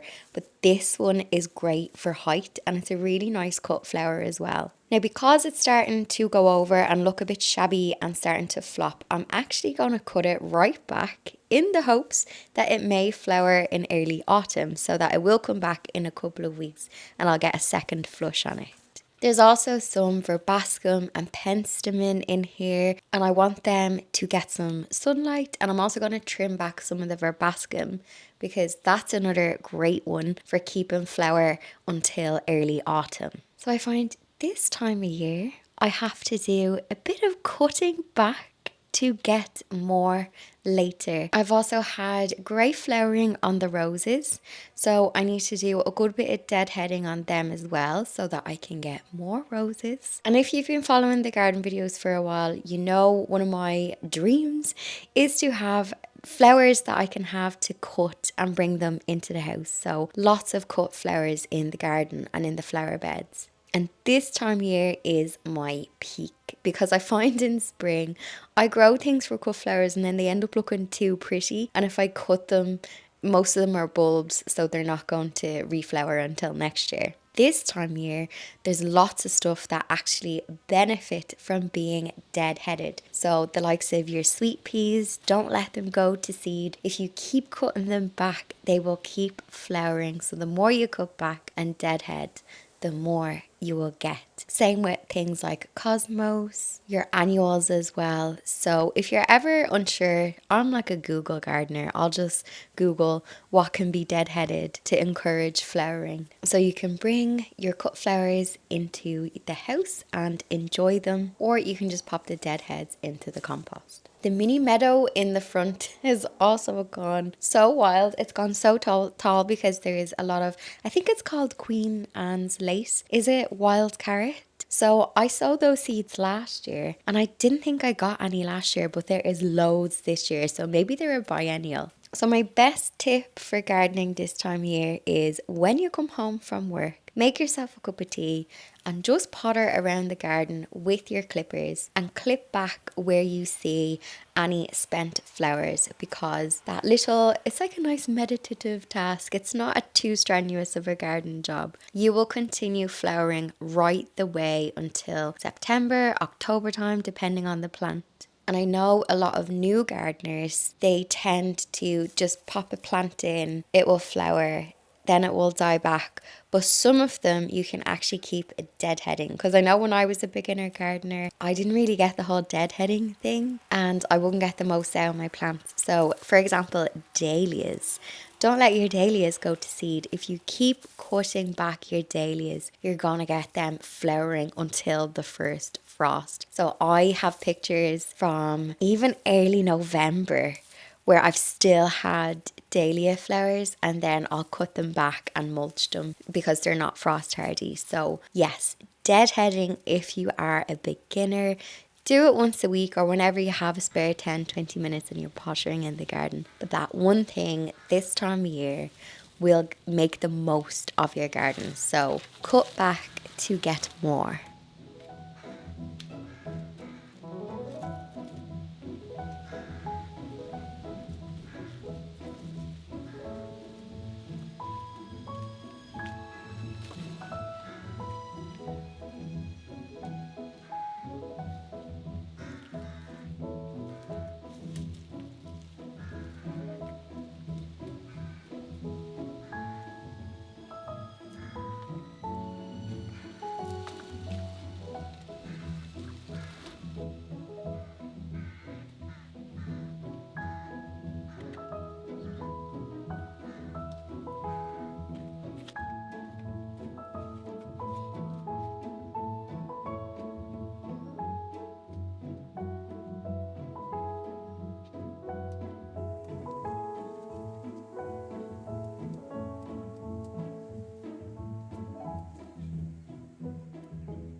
Another thing I'll do this time of year is if I have some gaps, I will stick in some plants that I know, because we're at that turn of the year. So the solstice, we are the other side of the solstice. So I want to plant any plants that will flower into autumn. So this time of year, you can't beat a dahlia for that. And I did lose some last year.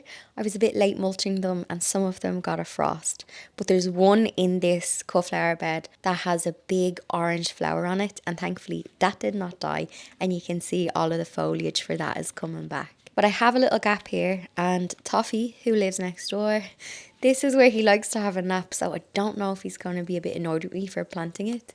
But I'm going to pop in 2 dahlias, and I got some marigolds because last year I had a lot of aphids on my dahlias. So far it's okay. Maybe it's because I released all of the ladybug larvae back in springtime. But to encourage ladybugs to visit this corner of the garden, I'm going to plant some marigolds in here. I know they're not the sexiest of plants, but marigolds and campanulas, they are great for attracting ladybugs who will eat your aphids.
morning. I'm going on my jog. It's raining. We still show up. But on the way, I'm going to get my coffee and let's go to the walled garden. I think the rain is due to stop in 20 minutes. But the walled garden is going to be beautiful because I'm like, some of the things that are growing in my garden, I got inspiration from there. And I was last there in May, and so much changes in your garden in like a few weeks. So let me unlock the door. Sorry for this unflattering angle. I just have a bit of tinted moisturiser on my face. We are going out bare into the world. I think it'll be nice to see the walled garden. And I have a little story to tell you because I actually back in May got into the house beside the walled garden. I was on a beekeeper's day out. So I'll insert some pictures of that as well.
I love to visit this garden at different times throughout the years because it really is a skill managing a garden so that you have something flowering all of the time. And we are so lucky in Ireland, and if you're in the UK as well, because we have mild enough winters. Like, we rarely get heavy snow for weeks on end. It will just be a flurry or a storm. But we have flowers, I mean literally snowdrops start popping up January, February. In March, we are in full bloom with spring bulbs, daffodils. April is a beautiful time because you've got all of the flowering trees, and then you'll have tulip season, and May is stunning. So we've such a long flowering season, so it's nice to see how they manage it here. So when I was back here February, March time, you'll find some footage from that in the cottage garden videos on the cottage garden playlist. But if you remember some of those videos, you can see the areas that had a lot of spring flowers. They're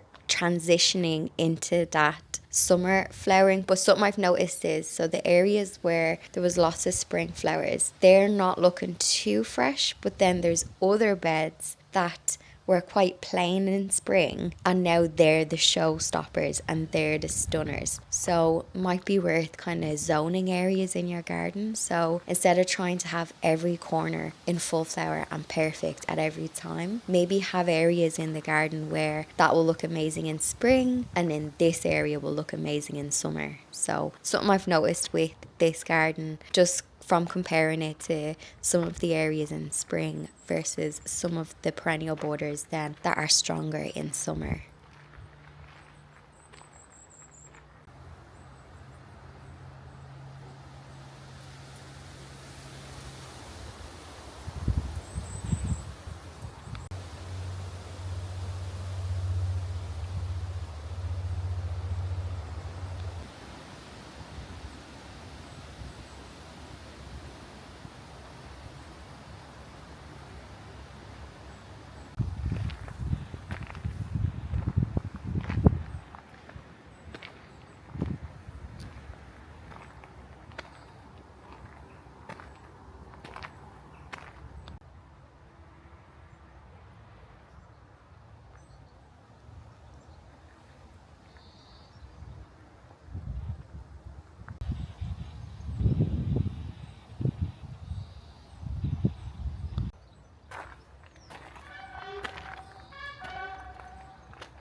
So back in May, I got to get a tour of the gardens from the head gardener because I was with my beekeeping group and they organised this day out. But there is a house right beside the Shackleton garden and it actually won RTE's Home of the Year back in 2020. So I'm sure if you went onto the RTE player, you might be able to see that episode. It's owned by a beautiful lady called Etna and she kindly let the beekeeping group into her courtyard garden and look around her home, and she gave us like tea, cake. We had like a little afternoon there. So I got a little bit of footage because I wanted to enjoy the experience and I didn't want to have a camera in people's faces. But this house is stunning and it was a beautiful day when I was there and I felt like I was in the south of France. I'll link to an article because this house was actually for sale recently, but I don't think it's for sale anymore. And some of the units in it are actually rented out. I think you could stay here at one point, like Airbnb style, but I just checked there and there's no listing for it. So I think the accommodation are now permanently rented out. I don't think it's guest accommodation anymore. But it was an absolutely stunning day and a stunning property. So most of the time, my garden looks half decent or pretty decent sometimes. But if you saw last week's garden video, you'll know I took my foot off the pedal in August. Went on holiday. All I did was kind of cut the grass in August and a few things got very thirsty and messy. If you love a satisfying cleanup and you want to see the nasty side of my garden, which is full of pots that are dead, DED dead, messy corners, chaos, some would say. Well, we're going to tidy that up today. Sometimes it's nice when you're away from your house because when you come back from holiday or a bit of time away, you see all of the things that you have been blind to all of the past couple of weeks. So today I'm on a mission. Now I do have a deadline kind of because building works is starting soon and I need to clear the laneway. I basically need to clear the whole access. So there's going to be people going in and out the laneway with wheelbarrows and different building materials and stuff. So I need to make sure that there is no junk, no trip hazards, no health and safety issues. So I'm getting ahead of myself and I'm just clearing and cleaning this area. So when my builder arrives, he's not like, oh my God, this is a mess. I'm going to have it nice and clear. So when they come, they're just ready to go and ready to get stuck in and do the work. Now you'll see, the time has come. I am getting rid of the tire planters. And if you've been here from the beginning, those tire planters have been here since the beginning of YouTube. Well, the beginning of our YouTube channel. So I think 2016 they were in the garden. So it was time to get rid of them. I think my style has changed and a nice, I think maybe terracotta or clay pot or a barrel or something wooden, but for now I am just going to remove it and I'm just going to tidy this area. You'll see there's like some self-seeded borage. I just left that to do its thing because the bees love the borage. For the moment I'm not going to put anything here. I'll just refresh, you know, the grass seed just in case when the doors are being delivered, the French doors, they come in one big section. So just if they need to, I don't know, walk over this piece of grass, I'm not going to be too precious about it. I don't mind if it gets damaged because, I mean, look at it. So we can fix this after the builders have gone and we can do something nice here. There was finally some rain this week, which I was delighted to see. There was a couple of heavy downpours, but you'll see that the grass is still very yellow in this section. So this is definitely the driest part of the garden.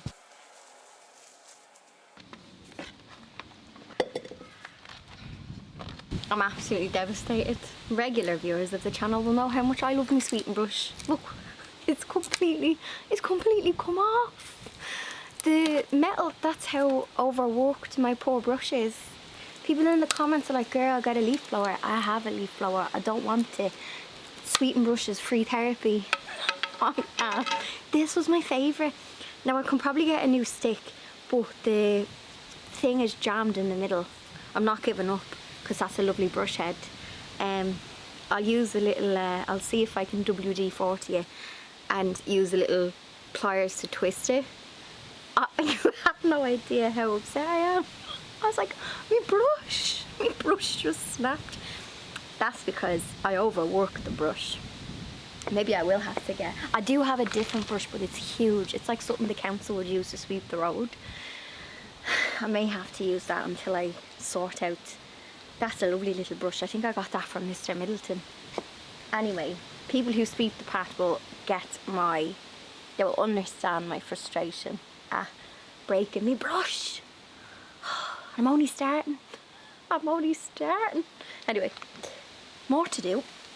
My laneway can sometimes become a bit of a dumping ground, but because I'm always kind of going from the back garden to the front garden, especially if I'm like cutting the grass and stuff, I do try to keep it tidy. But if you saw last year's garden videos, you'll know that this was a dumping ground for loads of pots, and it's not as bad this year, but still, I mean, there's a tin of paint there that is there since when I painted the front wall. Back in April, I painted that wall. There's like a bag of coal, some random pots with seeds in them. I'm also emptying, when I empty out the pots, I am getting rid of the soil. If you saw the video, I think it was back in July, I was sharing how I'm riddled with vine weevils.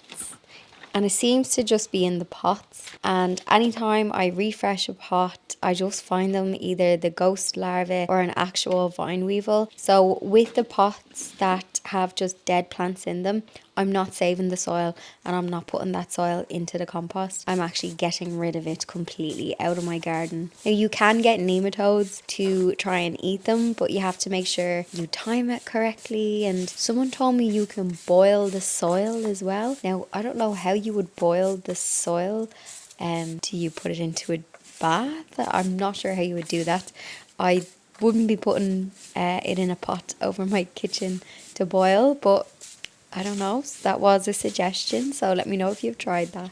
Now, if you want abs of steel, well, first of all, don't take advice from me because I do not have abs of steel. However, anytime I sweep up the pat and I sweep up the leaves, love autumn time for when I get to sweep up the leaves, but it is a mini workout. We do not go to the gym on garden day. We do not go to the gym at all because the garden is the gym. Sweeping the pat, I swear, your abs, you will feel it the next day.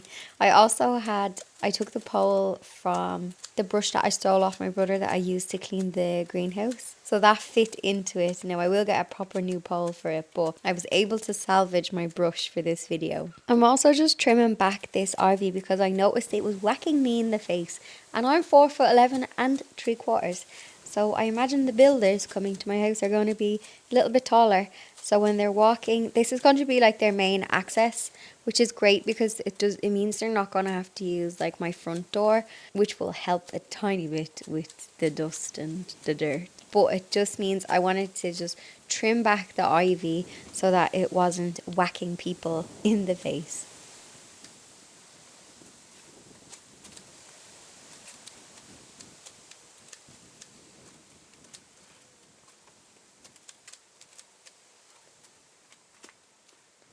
So I have another messy corner behind the gate and I'm going to move this mini hop-in, which I have to admit I have not had much success with the hop-in composter. I do think it's a me problem. I did try putting the warm bottle into it, but it seems to be not maintenance, but I can never get it up to the heat. So I'd be shredding some cardboard and mixing it in, but I just can't seem to get it hot enough. I'm going to move this down to the back of the garden, but I actually think I'm going to give it to my friend who has an allotment, a small space, to see if she wants to use it instead. Let me know if you have had much luck with your hop-in. I do follow a girl on Instagram, Chloe Plumstead, and she was kind of saying a similar thing, which made me feel a bit better for myself because I see people raving about these, but for some reason, I just can't get it hot enough.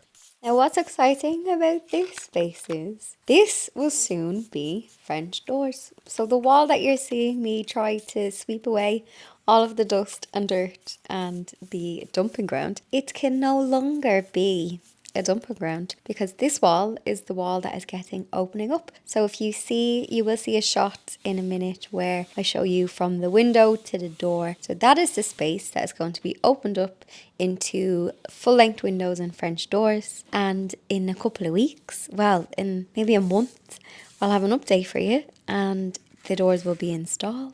Fingers crossed, and touching all of the wood. So this may be the last time I sweep this wall. Well, in this state anyway, because soon enough it is going to be all change in this area, and I won't be able to dump anything here because when I look out the window I will see it. I think that's what happens. Sometimes if it's out of sight I'll walk past it, but if I keep seeing it I'm like, no, I have to clean it.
Hello, good morning. We have some stunning rain, which is what the garden needed if you saw last week's video.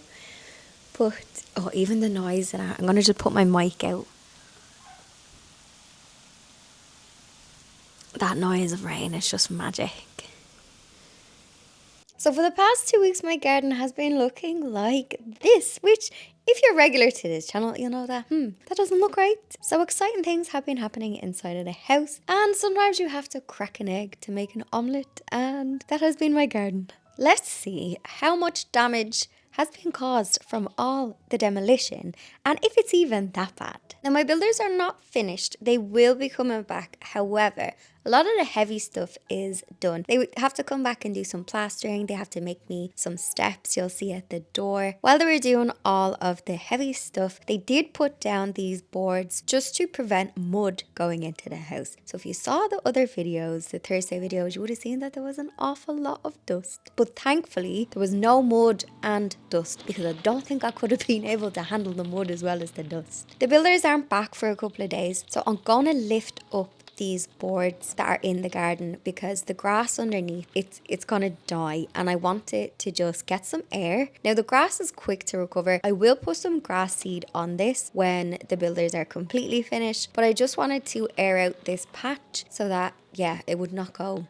as yellow as it has been. Now I'm not gonna lie, I probably should have asked the builders to lift these up for me. These are heavy. They're like big rubber mats. So I'm just going to take them up and push them into the laneway and lean them against the wall, and the guys can put them back down. I don't know if they'll need to. They haven't had to use like any machinery, so like a digger or anything like that, because I wasn't extending, I was just opening up a wall. So the next thing they have to do is do some cement to make steps, so they might not even need to stick them back down. There's also been like loads of random things in the grass. Random buckets. I've had the bins pushed to one side. So I want to just clear everything from the grass, give it a cut, assess the damage, and regular viewers, I am having my fix today. I love sweeping up. I don't know what it is about sweeping the paths. In fairness, the builders have been really good. They've cleared away all of the rubble. They clean up every afternoon before they go. But thankfully, they left a little bit of rubble.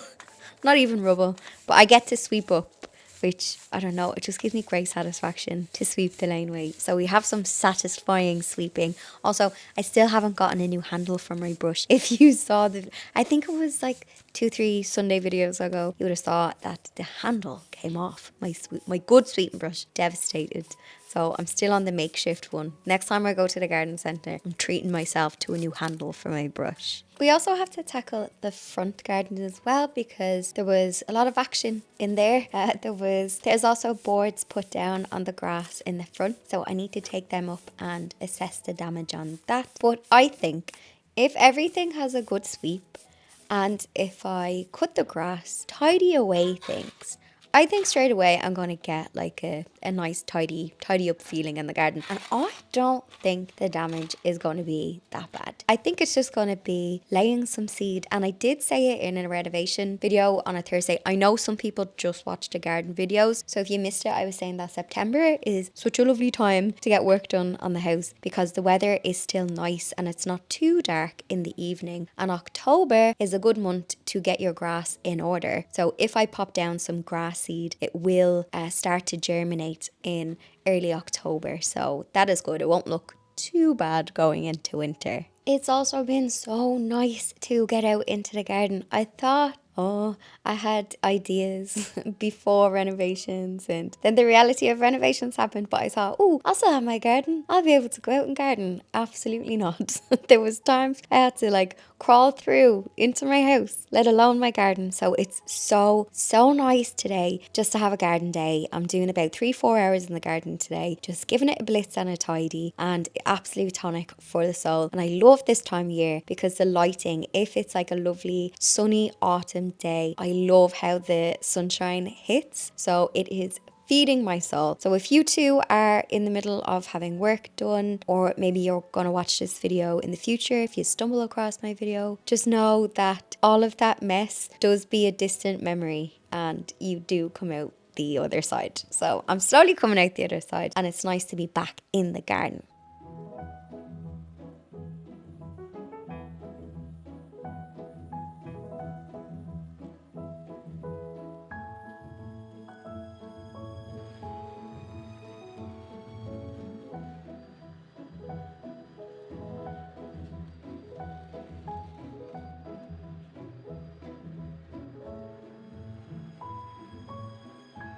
Now I need to do a bit of a tidy up and a job on this raised bed. So this was full of cut flowers, so it looked absolutely beautiful. In the height of summer, the sweet peas were amazing. There was loads of cornflowers as well, and I was deadheading them, but then they've kind of just gone. They've gone a bit like hay. Now one of the sweet peas has new growth on it, so I'm going to leave that one so we can get maybe a week or two out of the last of the fresh sweet peas on that. But I have some autumn veg that I want to pop into this bed. And now that the kitchen is a bit more open, you can see into the garden and you can see more of the garden. And popping in some autumn veg is going to give me some colour. Now, I know it's not going to give me some flower, but sometimes popping in vegetables into the garden and mixing it in the flower beds, it'll give you some nice foliage colour. And I love the colour of the leaf on this lettuce. So I'll get a couple of weeks out of this, and then I have some purple broccoli as well. And the colour of that is actually going to look really nice in this flower bed. And it's a win-win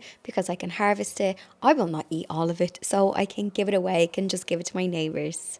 So I'm just cutting back any kind of dead growth, clearing, and just trying to make this look a little bit fresher.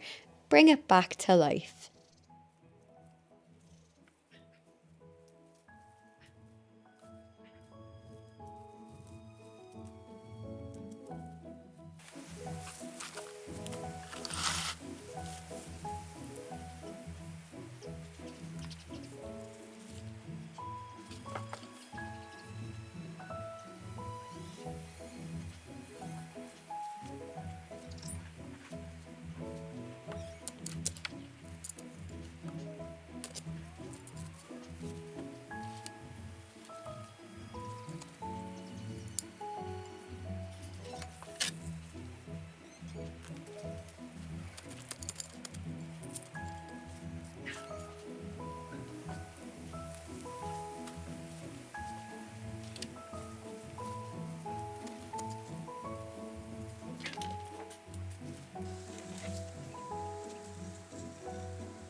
Now, is it just me, or have you had a poor year or for dahlias? Or is it just, I don't know, maybe I did have issues last year. I didn't store my dahlias correctly. I didn't mulch them on time. I was afraid some of them I'd lose to frost damage. But the ones that did come back, we had a really dry August, which usually dahlias, they don't mind that. Then there has been some heavy rain downpours, so I don't know if it was too extreme for them. But my dahlias are not thriving this year. Now Rudbeckia is doing very well, but the dahlias, so I'm just strapping this one up, but to be honest, I don't know, I think I'm gonna have to think of a different cut flower to put in here, or maybe it's just the year the dahlias just didn't have a good one. There was something that got damaged in this video, and eagle-eyed viewers may be able to tell, because I started off the video with my dungarees not ripped, and then I'm not sure when it happened. I did have my snips in my back pocket, and then I went to put it back into my pocket and I was like, oh, how come I can feel my skin? I have a hole above the pocket and I don't know when and where it happened. I think my dungarees were under stress from all of the heavy lifting and squatting.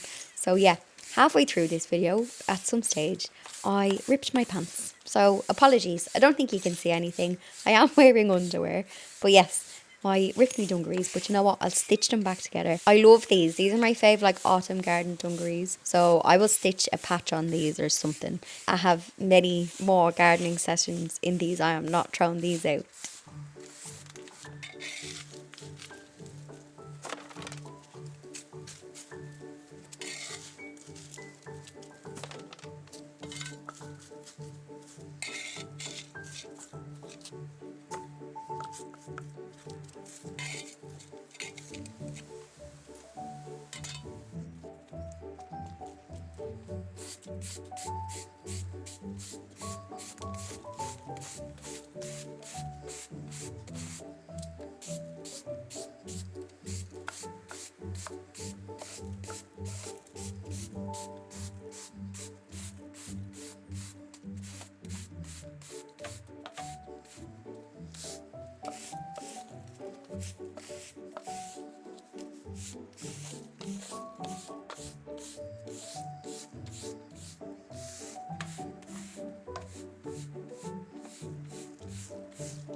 So as you can see, the grass in the front where the boards were, it's just similar to the back. It's starting to die off. It's lost its colour. But honestly, give this a week or two and this will come back. Now, it might need some grass seed just to patch up any of the patches, grow on any of the patches. But this will come back. I am not worried about this. Grass is resilient. Well, it is in my garden anyway. And this time of year, we have a nice balance of rain and sunshine. So I'm not too worried about this. And also, if you missed it, I did trim the mini meadow.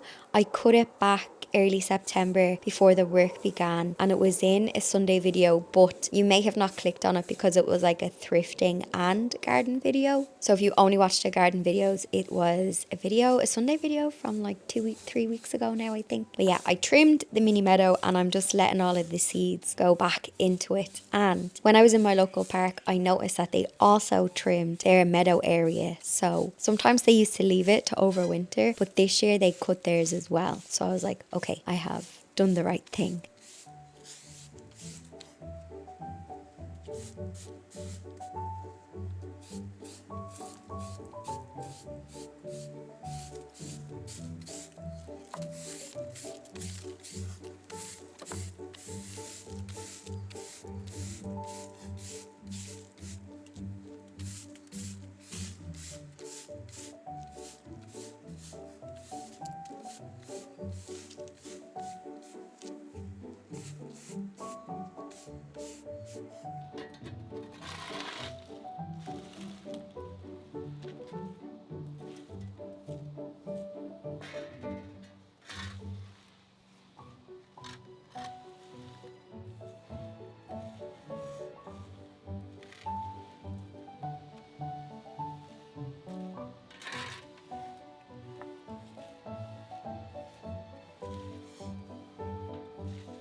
One of my last jobs today is this is the palette and the wood that actually, when you look at this now, I'm like, how did this deliver my French doors?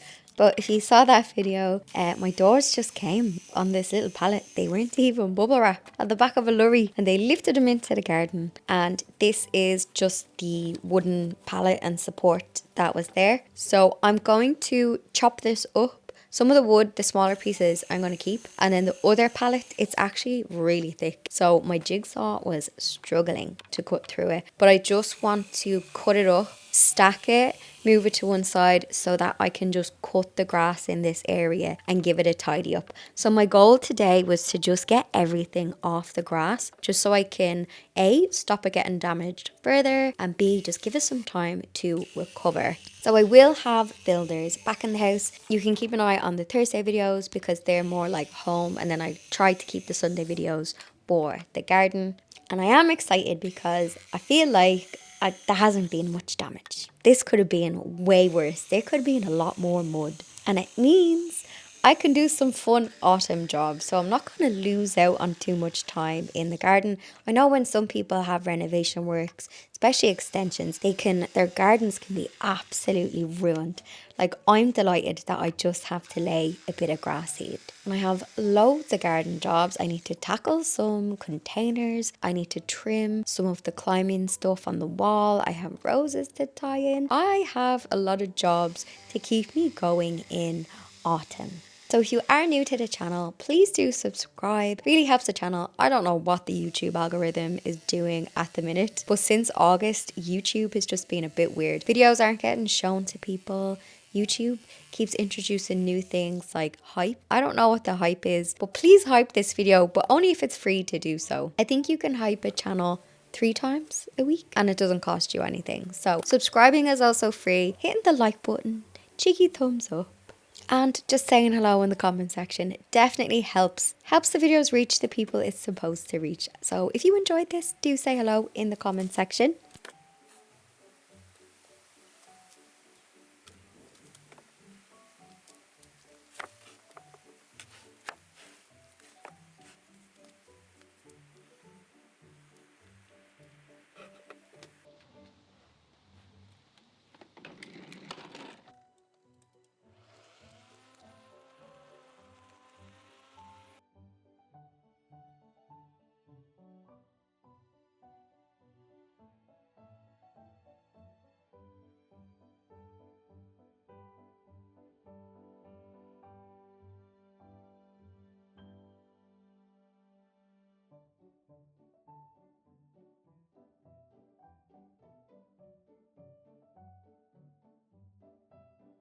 And November has arrived in the garden. It's a new chapter. I absolutely love the lighting this time of year. Now, I'm not a fan of the dark 4:30, 5 p.m, but the lighting is beautiful and there's still a bit of interest in the garden at the minute.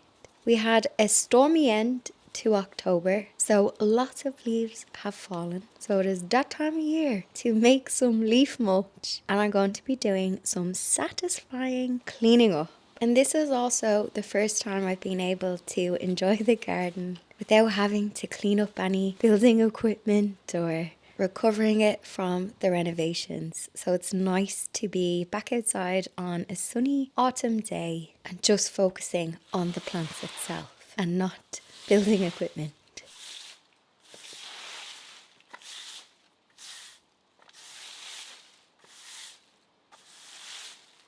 Fawn is sitting on the wheelie bin and I'm having a taste of the apples. I haven't tasted the red ones yet. These are beautiful.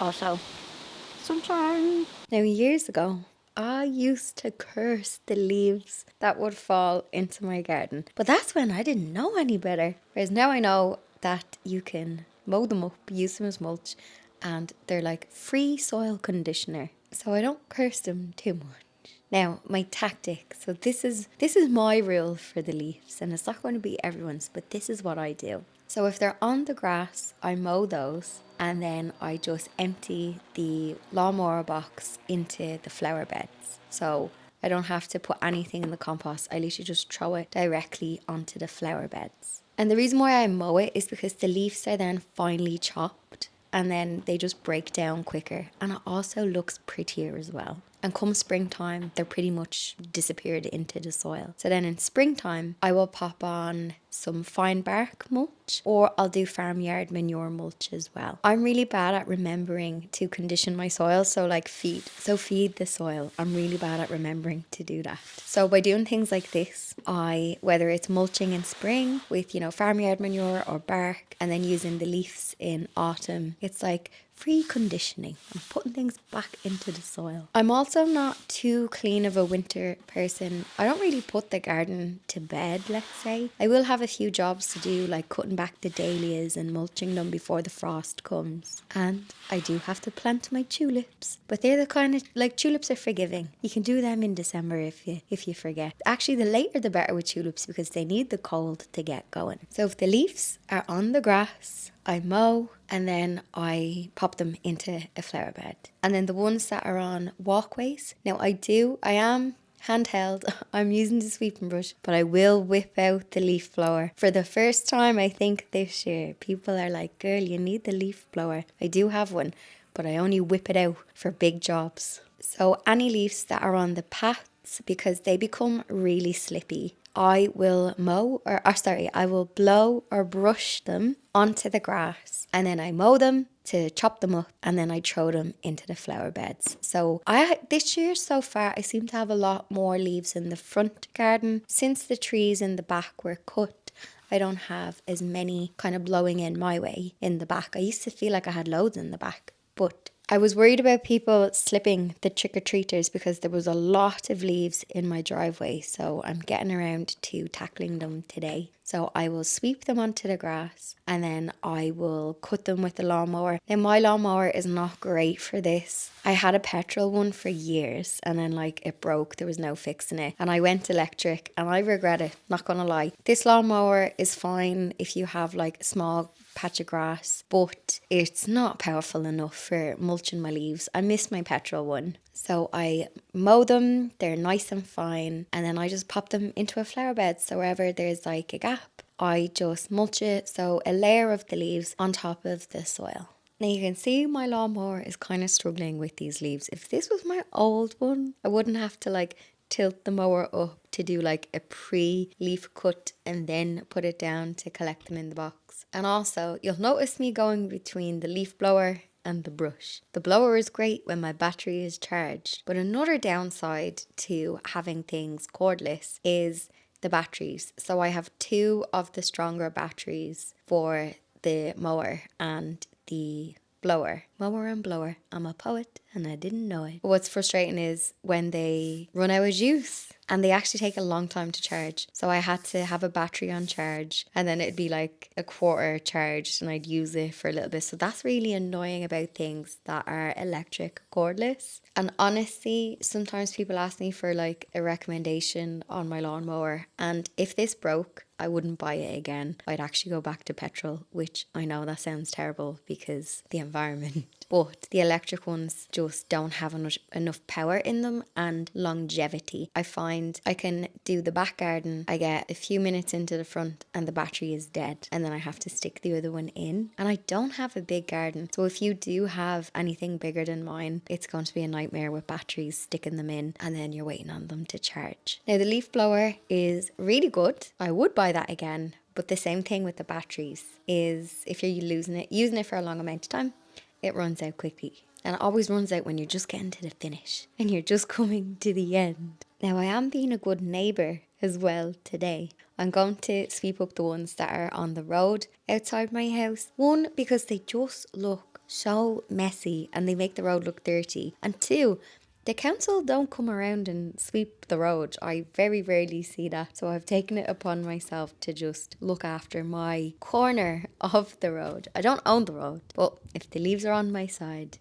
I shall sweep them up. Because you know when you drive home and like your driveway might be clean but outside of it is messy, and plus I also had weeds growing out of the wall, and this year I kept meaning to, I did de-weed it at the start of the year, and you'll remember that I painted the wall. So if you go back to April's videos, if you want to see some satisfying garden cleanups, I did a satisfying like painting a messy wall and my messy corners. So yeah, if you want to get your messy to clean fix, I have some videos for you. But I was meant to sow some origeron seeds, or even just put in some baby origeron plugs so that that would grow instead of the weeds, but I didn't do that. But remind me to do that for next year if I can just stick in the seeds, because they will grow in the cracks of the ground and I just think they look prettier than the weeds that are there. So that can be a job for spring. Please remind me. So I'm going to sweep up the leaves that's out on the path.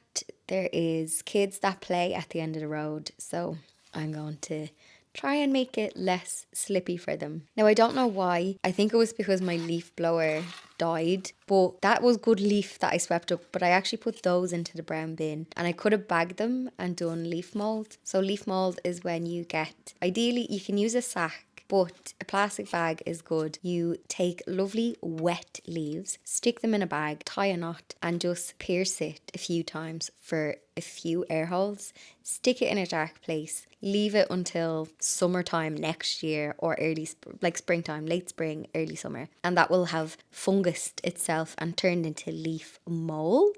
Someone asked me, what can you use any type of plastic bag? I've actually used before, you know, the compostable bags. They're like a type of plastic. I've used them and the bag didn't compost in the couple of months I had it. The bag was okay. I don't know how long actually the compostable bags take to compost. If you know, let me know in the comment section. But I have used those before for doing leaf molds. But I don't know why. Yeah, I think it was my leaf blower had died, so I couldn't blow it onto the grass to mow it. So I said, do you know what? This is just getting swept up and going into the brown bin. I think I was annoyed at this stage because my leaf blower had died and it was really good when it was going. So I had to go acoustic. And also, I have two things on my Christmas wish list this year.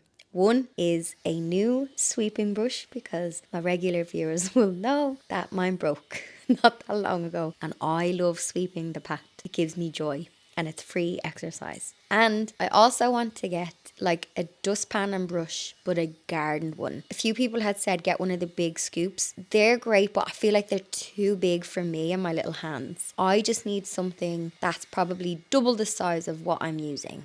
A big snow scoop would be too big for me. Something that, yeah, double the size of what I have. So that if, I don't think my brothers watch my YouTube channel, but if anyone else does, that's on my Christmas wish list. A lovely metal handheld dustpan and brush for the garden with a good strong brush and a good sweeping brush. So that's on my wish list for Christmas.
Now, this plant I see from my living room window when I look out, and I swear to God, this wallflower, Erissimum, has been flowering all year and it has thrived on neglect. So if you too, and also this Erigeron over here, still in flower, and we are now in November. But listen, Erissimum thrives on absolute neglect and has been giving me colour. It's a little pop of joy.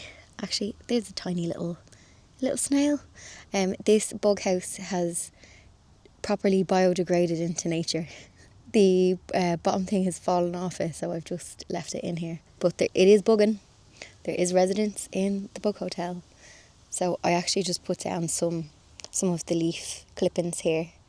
So if there's any little bugs, they can nest nicely in there. But yeah, I just thought I'd share this because I swear to God I have not deadheaded it.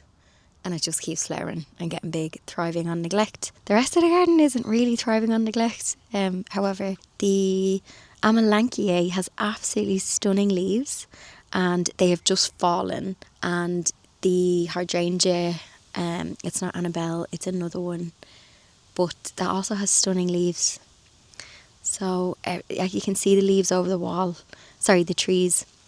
Some of them are completely gone now because of the storm that we had. But this little tree here that I planted 10-11 years ago, and as a twig, and look at it now, the leaves are stunning, and it's a prunus, don't ask me which one, but it has this lovely leaf now. And then in February it's like an early flowering one, and I actually think they call it a winter flowering prunus because it flowers in February. But that would be stunning. It will be pink blossoms in February, March. And yeah, the leaves, that's the last of the trees there. I'm hoping they'll just fall into the flower beds. But yeah, the leaves. I do love these trees. They're not my trees. They're the borrowed landscape. But like, how beautiful are they? They just, yeah, they give me a bit of screening. Make me feel like I'm in the countryside when I'm in suburbia. I planted this for foliage, for cut flowers. I think it's a pittosporum. Is it a pittosporum? Hang on, and I can move back. Yeah, I think it is evergreen. And also it's right next to the living room window. So it will give me like a bit of colour. But yeah, I'm going to use this as a little filler. Then in the buckets here, thriving on neglect. Thriving on neglect. But actually, these have been unintentionally evergreenish. Yeah. Like there's nothing here with... what were these? Alpine ones. I need to actually see if they need to be cut back. They're not looking so fresh, but they were looking amazing. And this, I can't remember what this is, but I planted it back in February and it has flowers. You can see all of the buds on it, and I think it's another winter, spring, early spring flowering shrub, and I cannot wait. That looked amazing in spring. But this is another area. Look, we have a little flower. Hello, Jim. How pretty. Oh. Also, the muck is in the nails. This does be looking beautiful from early spring up until late summer, but this year I had some anemones that did not thrive. But then someone in the comment section said anemones can take like a year or two to settle in. But I have lots of ground cover here, which I love. Oh, there's a little wasp. Hello, my friend. Is it not too cold for you? Absolutely adore Brunner Jack Frost. And if you go back on the spring videos, this was stunning. And yeah, just looking back on all photos is great. Like, also these heucheras have spread out. So yeah, I have lots of lovely ground cover here. And then this viburnum, which I planted last year. Now what I'll do is I'll cut back the ivy around it just to get a bit of airflow in here, because it has got growth, but poor old ivy is clinging on. So I'll trim this, and lovely flower on this. So at least I have a bit of interest. Also my cyclamen coum. I think this one is cyclamen coum, this leaf. And then this one, I don't know what cyclamen this is, but this is just, yeah. I do love cyclamen for the leaves. I think the leaves are absolutely beautiful. And if it flowers, then that's a bonus. Oh no, this is a heuchera. Sorry. This is a heuchera that look like it may be DED. Now I need to take the ivy out actually. Not dead, just having a rest, waiting to come back. But I do have another cyclamen and the leaf is different on it. Oh yeah, see this one? That cyclamen I think is cyclamen coum, and this one I think is more the commercial one that you see in you see it in the this time of year. Now what are you? There's a lovely big, see this? I don't know what that is or who belongs to that, but we'll cover you over. Ladybug house. Don't know if there's anyone nesting in there, but we shall leave it there. I don't know if the camera picked up on that, but did you hear my knee? My knee just cracked as I got up. Oh, I need to take me cod liver oil. Usually Guinness is good lubricant for the bones, but obviously maybe not. Now, there is a bit of wind in this laneway, but here we are in the back, completely kind of gone asleep now. So I will do, you know what, I thought I was going to get more leaves today, but these still have to fall. And I could always bag some up from where the bees are, but I wanted to mulch these flower beds. So I wanted to cut back the dahlias and mulch the bed, but 2 of them are in flower there. Also, this nasturtium, giving me joy, self-seeder, got absolutely munched to death in late summer in August with the caterpillars, and it just came straight back. So now, as soon as cold weather comes, this will die. It doesn't like the frost, but I don't know, it just seeds itself around in this corner and it doesn't offend me. It's also really nice on pizza too. So the rest of the garden is, yeah, starting to go asleep, but not fully there. Oh, also, I wanted to show you. Remember back, and I was doing like the damage assessment for the garden, and all of this was like barren because of the builders walking on it. Well, look, I'm trying not to stand on it. Hang on. Whoop. The grass seed has taken. I just put down another little bit because this is a bit of a sunny spot. So even though it's cooler, it's November. November is not the month for grass seed, but I was surprised that some of it started to grow in the past week. So I'll try and find a before picture of what this looked like. But it was really damaged from the builders and it has slightly recovered. So here's where we are. Oh, I have a little sweet pea hanging on for dear life over there. And then I have to keep an eye on the temperature because I do have a lot of pelargoniums and geraniums down the back that are not frost hardy, and they're the ones I got at the rare and unusual plant sale.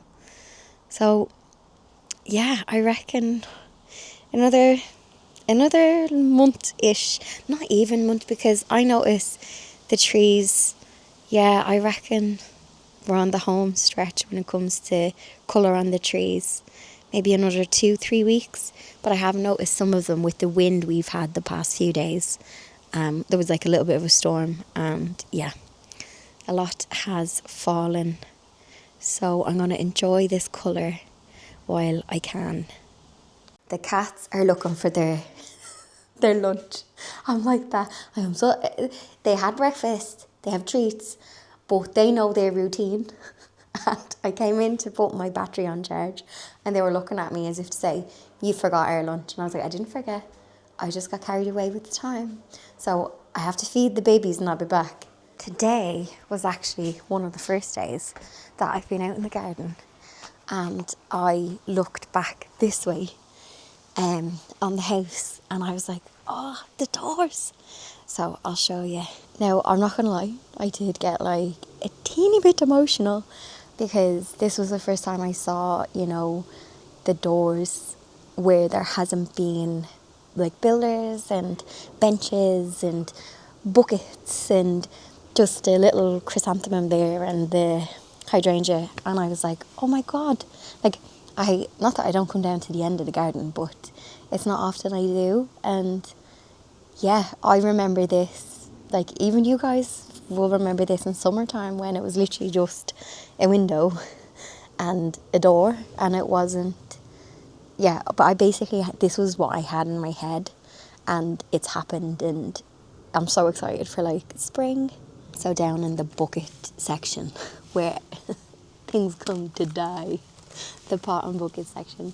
So yeah, I don't want to sound too smushy, but when I was, yeah, looking back, I got a little bit choked up because I was like, oh my God, it was the first time that I could actually just like pause, and there wasn't like, oh, I have to move that bucket and seed, and and I just was like, oh, it's done. I still have no floor, but when I look back on it, I was like, that's what I had in my head, and it's done. So yeah, little bit totsy and moshi. So yeah, that's all I kind of got up to today. Last night I had one of the most loveliest. I'm very sentimental today. I lit a fire, and Gardener's World was on, and it was the one of those episodes, which is the reason why I watch it. It was Monty Don in his garden, and absolutely no shade to any of the other presenters because I am big fans of them. But one of the reasons why I started watching Gardener's World was because of like Monty Don's relaxing, unintentional ASMR voice, his garden, and his pace.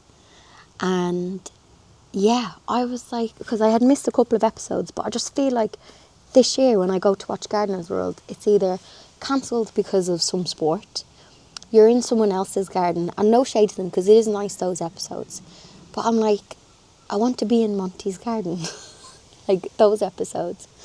So yeah, I was watching it last night, and for the first time I was able to kind of get back into the garden excitement because also my legs are going, I am squatting right now.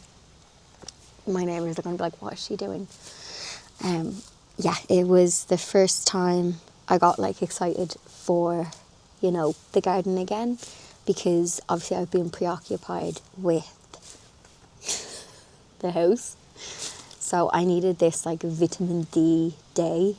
And in fairness, I'm only out about 2.5, 3 hours. Look at Bjug. Can you see Bjug?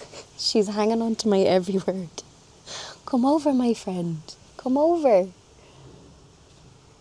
Is she? No, she's not coming over. I'm going to stand up. I can feel the blood rushing back to my legs. Hang on, Miss Bjug. Miss Bjuggy, how are you? Do you want to say hello to... Oh, no. Miss Bjug, do you want to say hello to your people? There was actually lots of comments complimenting Bjug's whiskers. Yes. Miss Bjuggy, show people your whiskers. She was like, whiskers cost extra.